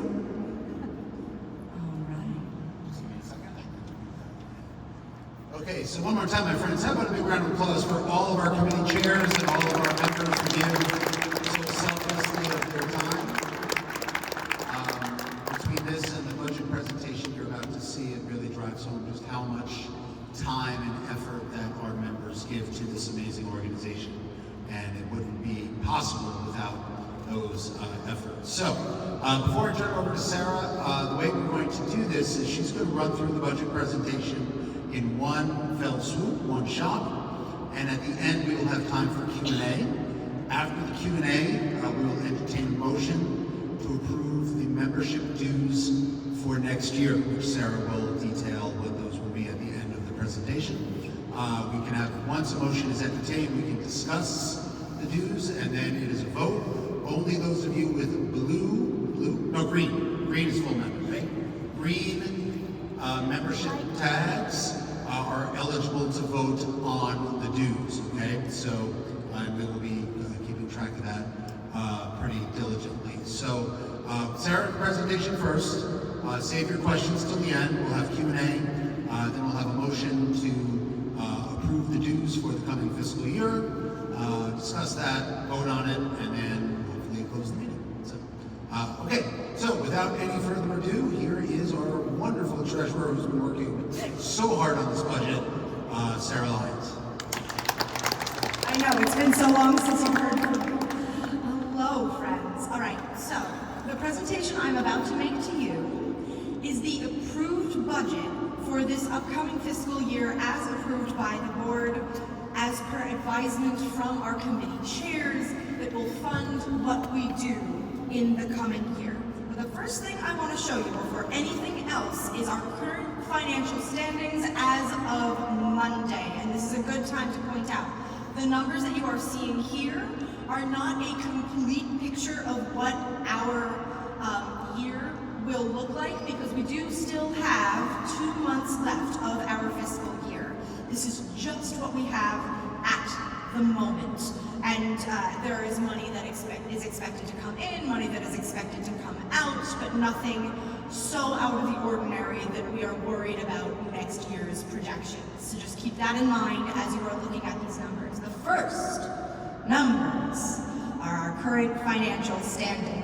Currently in our main checking account, we have $13,797.42, which is up a little over $11,000, close to $12,000 from last year. So I want to thank all of you, once again, as we have been this whole presentation, this whole meeting, for helping to make that possible with new members coming in and the work that you guys have been doing to help get our projects funded. Currently in our savings account, we have $5,000.88. Now, this board cannot claim credit for that $5,000. It was very handily set aside by our predecessors to make sure that we had a nest egg, and the 88 cents is interest income, but it's still nice to have. It's a common law. Now moving on to accounting for committees. The first one I want to show you is my own, not because it's mine, but because we're not going to have it next year. So it's very simple to account for. And as we go through slide by slide, I'm going to do a basic overview and we'll dig into any major changes year over year. Now, looking at the 50th Anniversary Committee's revenue streams, we projected that we would have $11,000 in revenue, and we actually collected $16,050. So we very much exceeded our expectation on collections, mostly because of all of the work of our hardworking members and committee partners. Moving on to expenses for the committee, we also had an increase in expected spending for the committee. The original projections had us coming in just over $11,000 in expenses. We actually spent a little over $15,000 over the course of the year, but as previously mentioned, we also came well above our expectations for revenues. We are very proud to say this committee is cash neutral. And we don't plan on doing any spending for the 50th Anniversary Committee next year because there will not be a 50th Anniversary Committee next year. However, we will have a 400th Anniversary Committee. The slide in front of you reflects both the expected revenues and expenses, and we plan on this committee being almost cash neutral as well, and these are just projections. As more of our programming comes in, we do expect these numbers to not be perfectly reflected, but the committee and the board have committed to making this committee as close to cash neutral as possible. So for the moment, we have set aside 2,000, I am missing some words in there, so let me fill you in, my friends. So we are expecting to take in about $2,000 worth of sponsorships, $2,000 worth of ticket sales, bringing us to $4,000 total. And Mike, remind me if I am losing my mind, but we expect to spend $1,000 on honoraria for the committee's presenters as they come to events, and we are also expecting to spend about $2,000 on venue usage and $2,000 on other program expenses, bringing us to $4,000 in expected revenue and $5,000 in expected expenses. But as previously mentioned, if those numbers change and if our expected expenses and revenues grow over the course of the year, we expect them to stay in about this proportion. Now, moving on to a slide I haven't messed up, we have the awards committee. Now, I want to note that the fiscal year listed here for budgets versus actuals that we built our projections on is not this current year, but the year before when our last awards ceremony happened. Our projected revenue, as you can see, is increasing. We are planning on using the tools that we built and the systems we've developed for the 50th Anniversary Committee to increase revenue to the committee, because we know it can be done, and that's the goal. When I took on chairmanship of the awards committee from my esteemed colleague Matt Baker, that was one of my main goals coming in, and it looks very achievable, and I look forward to saying we did it. Good on us. So we are expecting an increase in sponsorships and an increase in program ad sales. And we've basically separated this into GANYC members buying ads as ad sales and external accounts bringing in money through ad purchasing and sponsorship in that other column. Now, moving on to expenses, we are expecting a couple of things to increase. For example, we are expecting to see an increase in the amount that we spend on our programs, but that's largely because with every bit of revenue we get in programs and ad sponsorships and things like that, we have to add merch pages to the program. So that's not a bad cost to increase. We also see several ways in which we can cut cost in terms of venue rental. There were several services that ended up not being as useful to us as we projected as add-ons to our contract at Merkin Hall, where we hope to have this year's ceremony as well, so we know we can do without that. Other than that, we expect many of these expenses to remain the same or similar with no major changes. Moving on to the certification committee. The certification committee runs relatively close to revenue neutral, and for the most part, we have decided as a board, at the suggestion of the certification committee, to leave all projections the same as last year's requests in order to meet the goals of the certification committee this year. In addition to this, however, you will notice a new program on the board, a basics course. Now, members of the certification committee in presentation to membership will be able to tell you more about that. Thank you, Jonathan Turer, for this incredible program suggestion and for making so many incredible things happen in the committee. We expect that program to be revenue neutral, bringing in $750 and costing $750. So the financial impact to the membership will be neutral, but it will be a new program offered this year.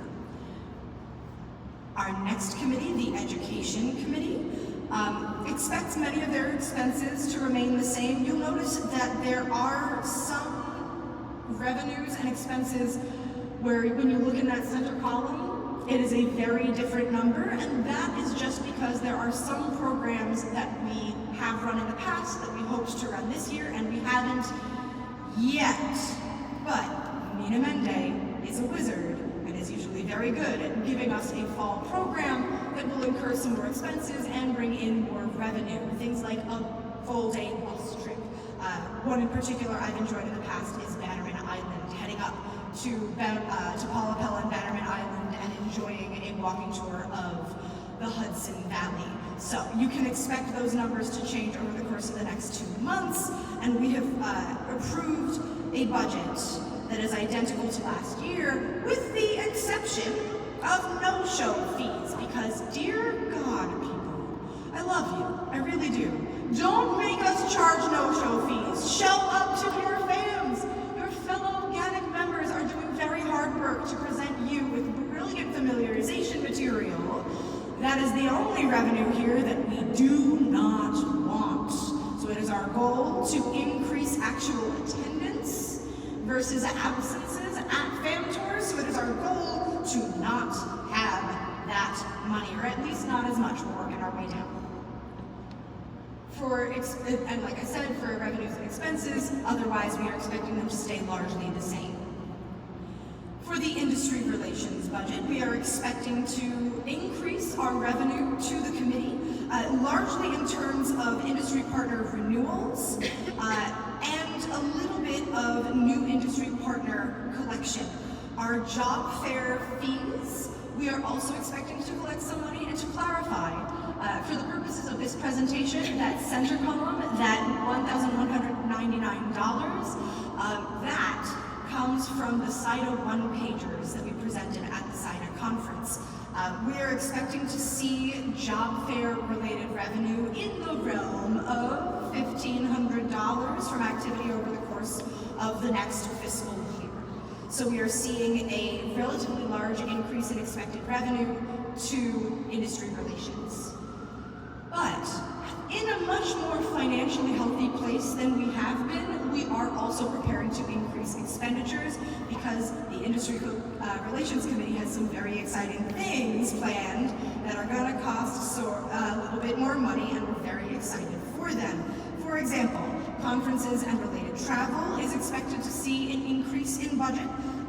We are also setting aside money to pay for that job fair, although I want to point out at this juncture that Bob and Harvey are wizards at this, and like so many of our other committee chairs, when you see these expenses, those are upper caps. I don't think, Bob, have you ever spent all of the money that's listed here, or do you usually come a little under? In my experience, you've come a little under every single year. So we have allotted this much money in our budget. We may not use all of it, but we will be very excited for the results if we do. The other major change to this budget is an increase in funding for meeting room rentals, because as amazing as this committee is, there are only so many favors that a collection of people can call in, and we want to make sure that there is room to pay for spaces if we cannot get them gratis.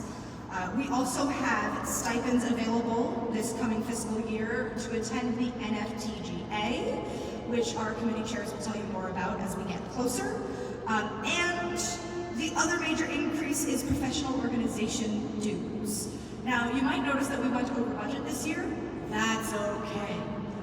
We were calculating past budgets reflected off of what past expenses have been, and New York City Tourism and Conventions has been very kind to comp us our membership for a couple of years now.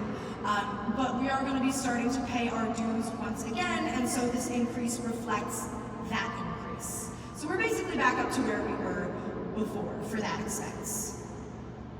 Moving on to membership. Now, I know we have a lot of new members here, but does anybody remember the holiday party?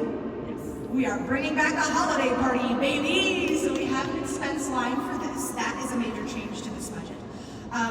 We are expecting a membership renewal income of $52,500, which reflects about an 80% return rate from this year to the next one, which is about average for an organization like ours.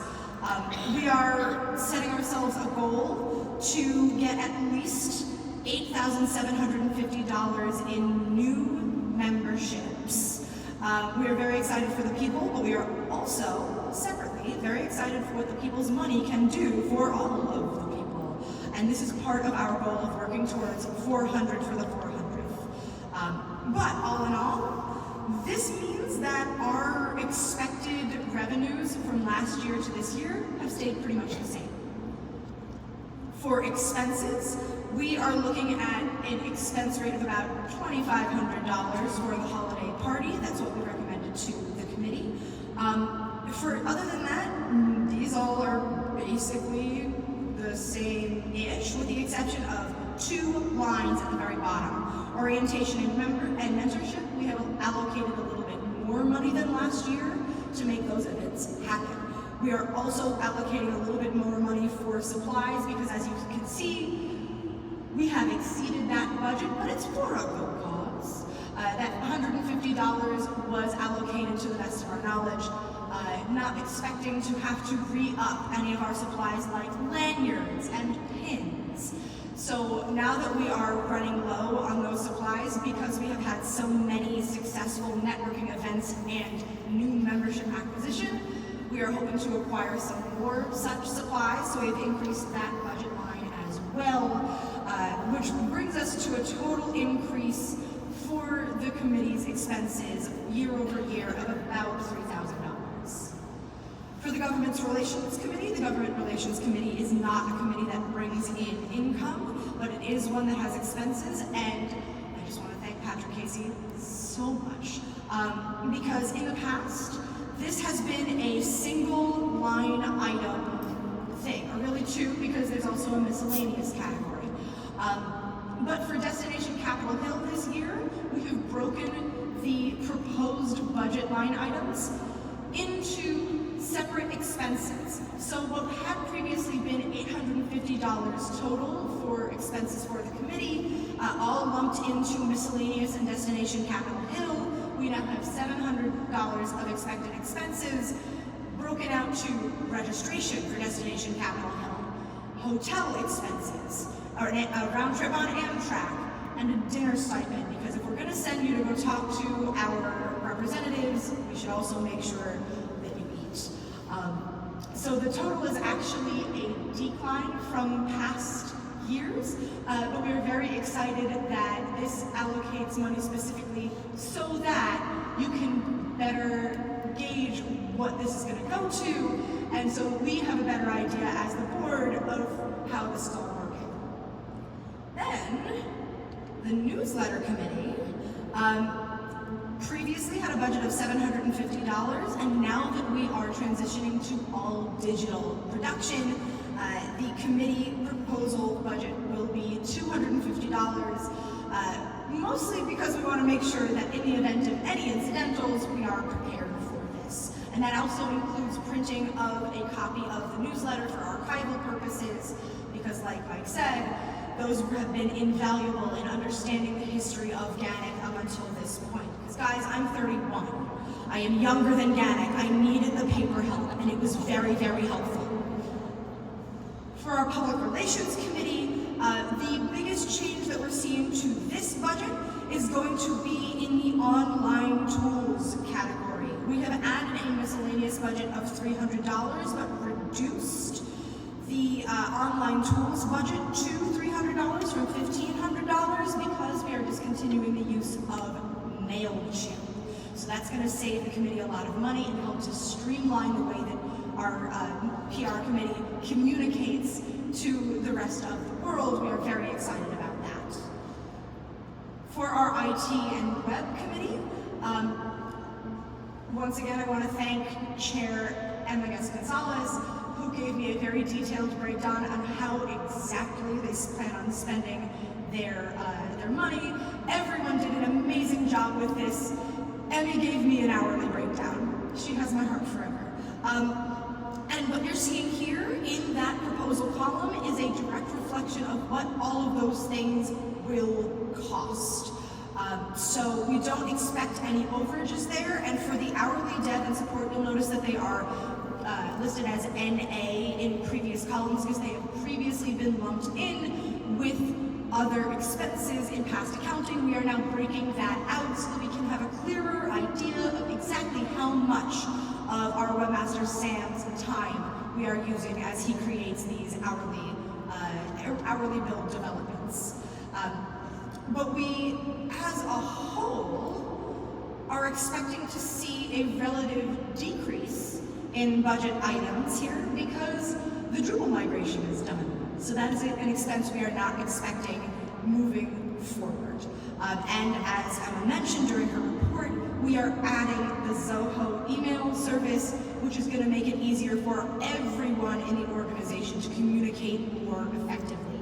So the total change that we're going to see here is from an expected $10,030, an actual close to $13,000. We expect to spend somewhere in the realm of $4,520 for this committee for the next year. And this is where we get to not our committees, but the last budget items we have, our admin and miscellaneous revenue. Now the board is not designed to take in revenue, but in partnership with our IT committee, we are expecting a donation in the next fiscal year from the San Francisco Association in return for their use of our intellectual property, because they are going to be using our guide lookup tool. So that is $1,000 of free money. We are very excited about it. The interest income here is generated by our bank accounts, and that's about where we're landing right now. For expenses, for the most part, these expenses have not changed, or if they have changed, it's to reflect change in cost. For example, our office rent has gone up, so we have increased our office budget. We are expecting to see 6 months at the increased rate we are paying at WeWork, plus another 6 months in an office space, either at WeWork or somewhere else, at a slightly higher rent than that. So this is to account for both of those rental periods. We have decreased our need for printing because we are all getting more savvy with technology. We have also decreased our reliance on office supplies because previous boards have stocked us up so well, we aren't going to have to buy as much. And the other major expense that you are seeing listed here is, of course, our rebranding campaign, which we have set aside $8,000 for in this fiscal year. And it is, we are very confident, and it is our hope and joy, that this rebranding effort will create more opportunities for GANYC to do the work that we do, both in ways that do and do not generate revenue. So these are expenses that are going to pay dividends in the future, and as we continue with our rebranding effort, we are also going to develop key performance indicators that help us know if we are on the right track with this, including financial ones to be developed in the coming months. So we are expecting a general increase of about $12,000, but the majority of that is going to be our rebranding, and the rest of it is largely cost of living expenses increasing, and therefore our costs increasing as well. And at the bottom, you'll see our professional fees for our lawyer, for our corporate insurance, to make sure that if GANYC is sued, our bases are covered. And at the bottom is the Mensch Fund, which is seeing an increase this year. In previous years, we have had a Mensch Fund that just did a much more extensive match. This past year, we have set aside $500 for this fiscal year to match donations. Unfortunately, our previous Mensch Fund recipient passed away before she could receive her funding, so we decided to keep that match back for any future needs for this fiscal year, and we donated the funds that were given by GANYC members directly to the charity of her brother's choice, that was for Sue Katz. So we still have up to $500 to match the donations you gave today for Anne, and we plan on increasing that to $1,000 of potential match donations on behalf of the association to match member donations for future Mensch funds. That is something that we would prefer not to do, not because we do not love our members, but because we love our members so much, we would prefer that you didn't need it. We want everyone to stay happy, healthy, and well-fed, and guiding as much as their heart wants. So this is an expense that we do gladly if there is need, but we prefer there not be need. Please take care of yourselves. And that brings us to our totals.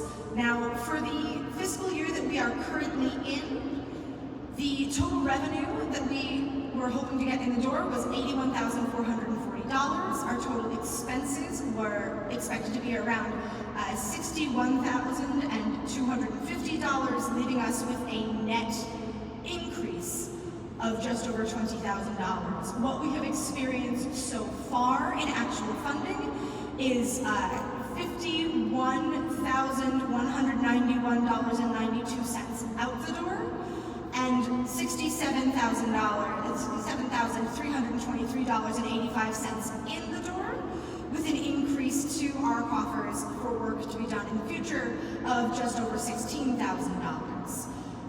This has put us in a very fiscally healthy position, exactly the position we want to be in to return to some of our usual programming and projects.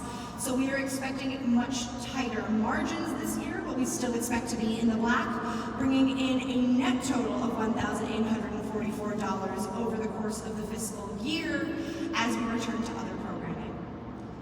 And that, my friends, is the budget presentation. Does anyone have any questions before we move on to talking about the dues? Yes. Yeah, we'll pass the microphone around for questions.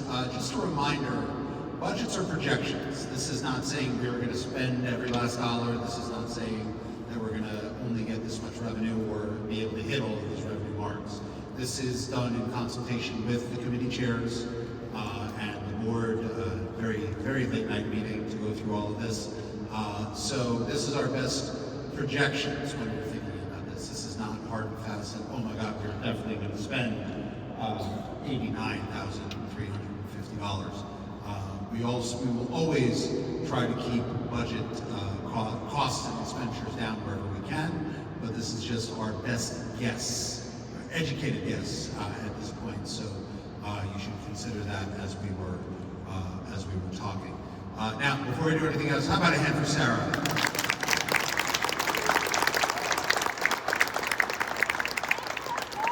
And for the board that did an amazing job of sifting through all this information. Okay, so we're going to open up the floor to Q&A. As a reminder, only people with green badges and blue badges are allowed to ask questions. As members of GANYC, if you have a red badge, unfortunately we cannot entertain your comments or questions at this time. And once we've finished with any Q&A, we will move on to setting the dues, which, by the way, with this projection that you see right here, the dues will be staying at the same level that they are for this past year, which is $175, subject to your approval.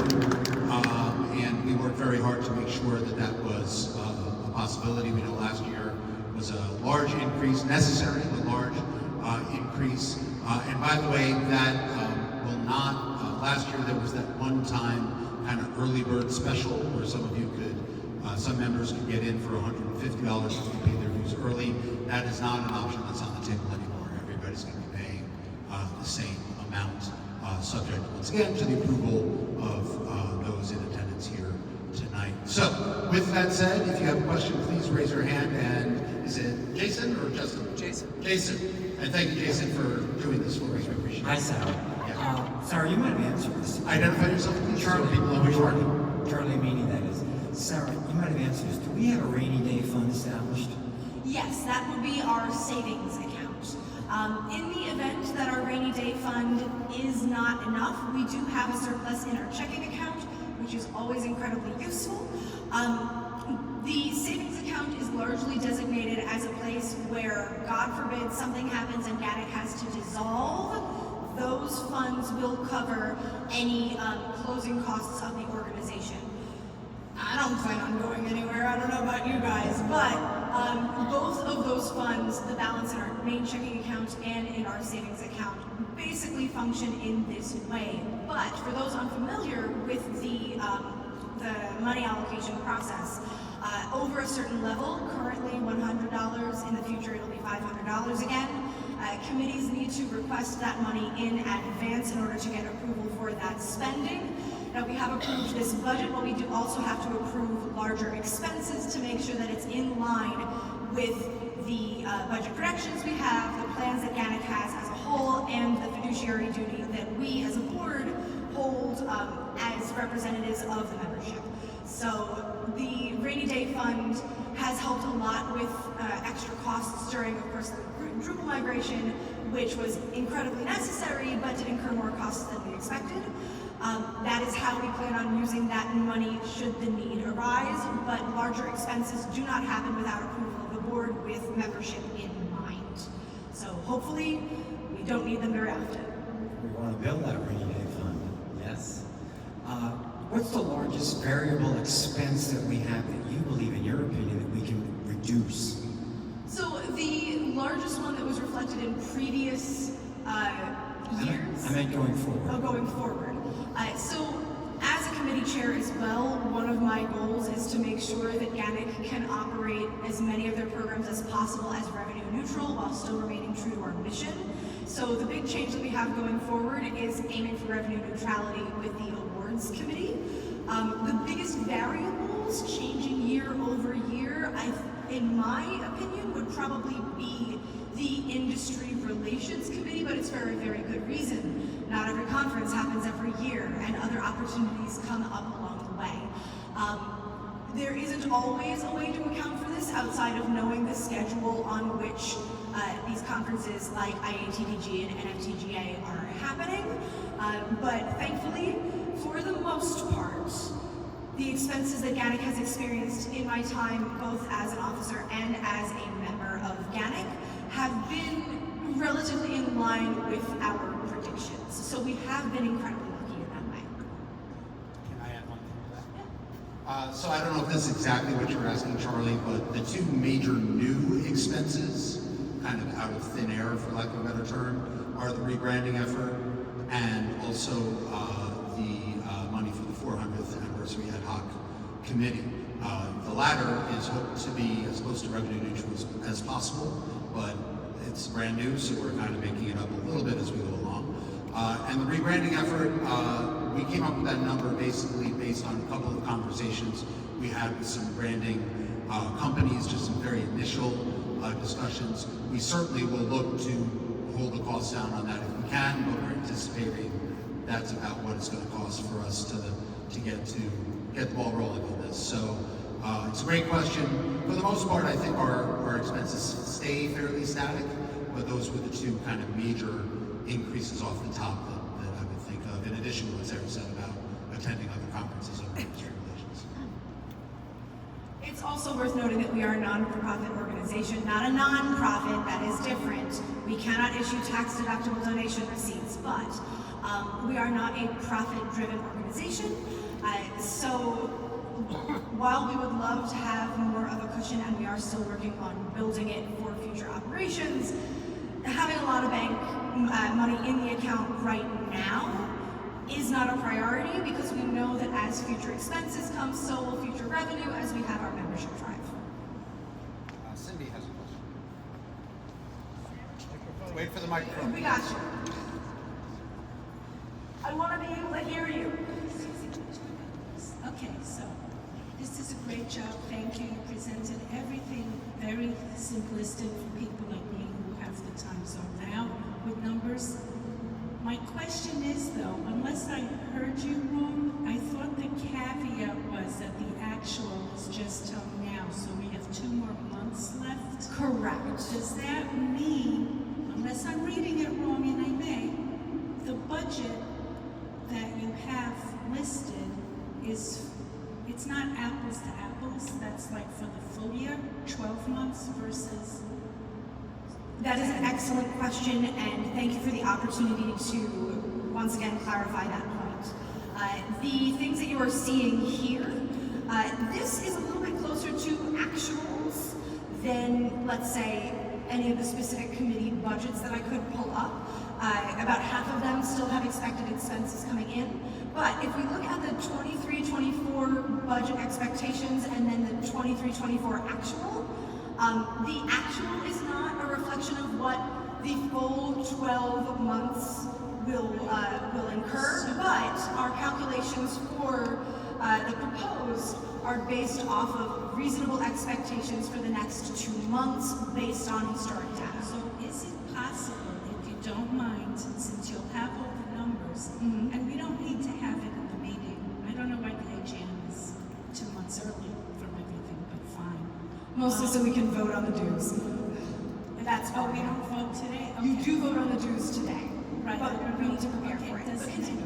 matter. Okay, my question is, can you, once the books are done, let's say closed for the full year, can you at least have a document so we could look at what actually happened for the year? It could be much better. I'm not saying, we're gonna have a flood or something. Sorry, I'm really the excited. revenue may be more than X, which is good. I'm very glad that you But brought we'll this get up. to see that? Yes, Thank you. I am very glad that you brought this up Thank you. because as some of you may know who may have voted for me last year, this is a campaign promise that I made and it's a campaign promise I'm gonna keep, my friends, because I do plan on publishing our financial information in the members section of the website at the end of the fiscal year, and I'm going to be reaching out to our committee chairs in the coming month to talk about quarterly reporting practices, both so that we can keep our membership informed of how our spending is going so far, and also so that the board can stay in constant connected communication with committee leadership to make sure that we're properly supporting the work that they do.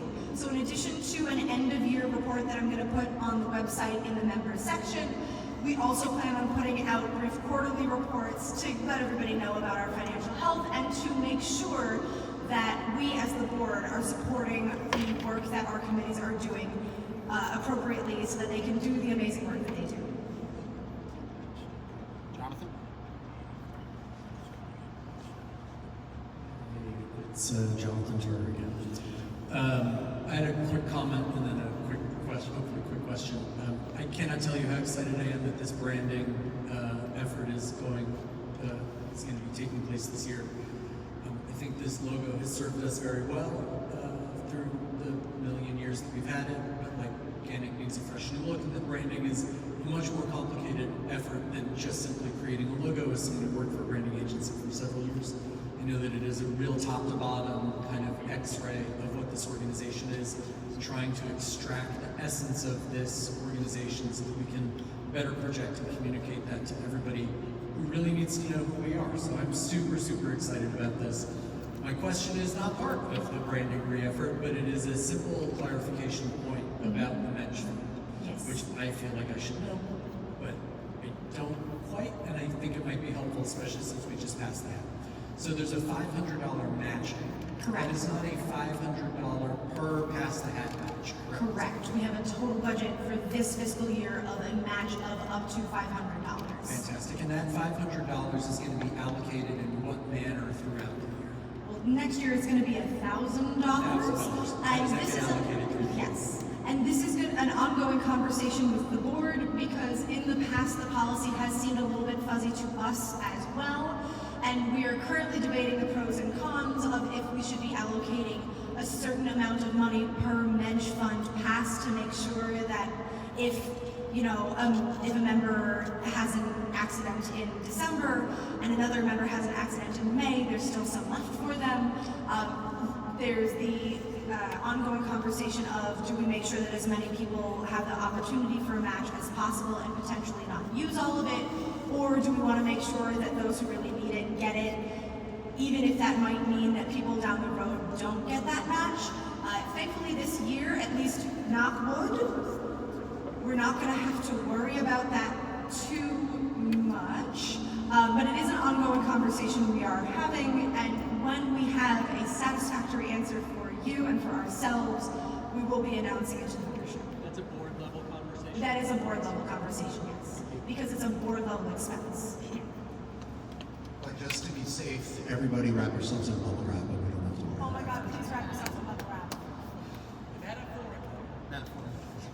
Any other questions on the budget? If you don't have a question now, but you have one later, please email me. As in my treasurer hat, I am finance@GANYC.org, and I will answer every single one of my emails, especially now that I know I'm going to get them. Thank you, IT committee, for making that happen. All right, so one more time, a big hand for Sarah for working through all the numbers for us.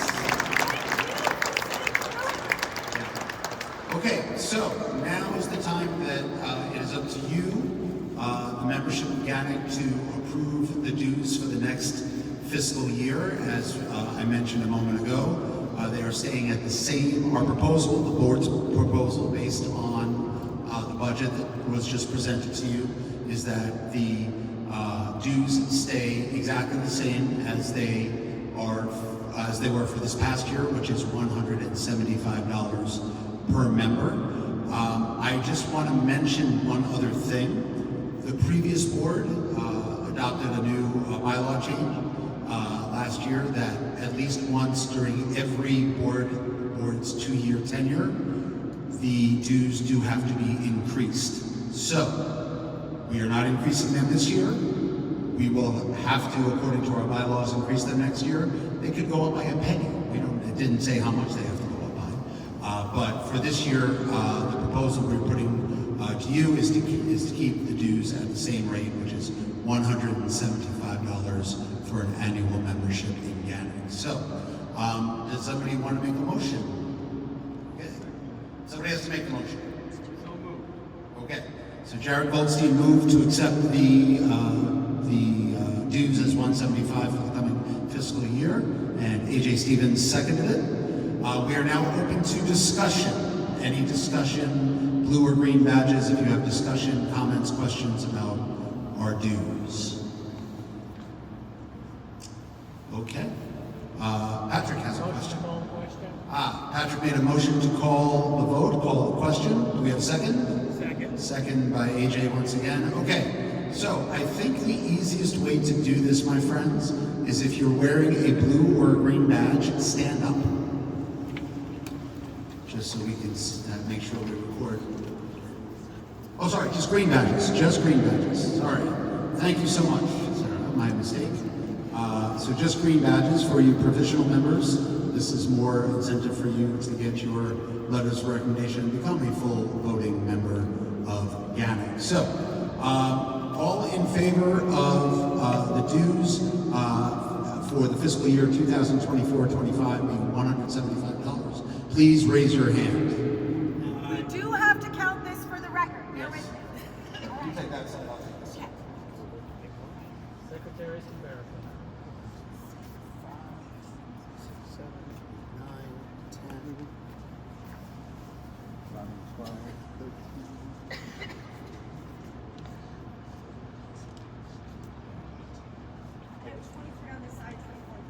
24 if you count you, and 18 if you count me. Count me, but if you No, count me, I'm you're a voting member.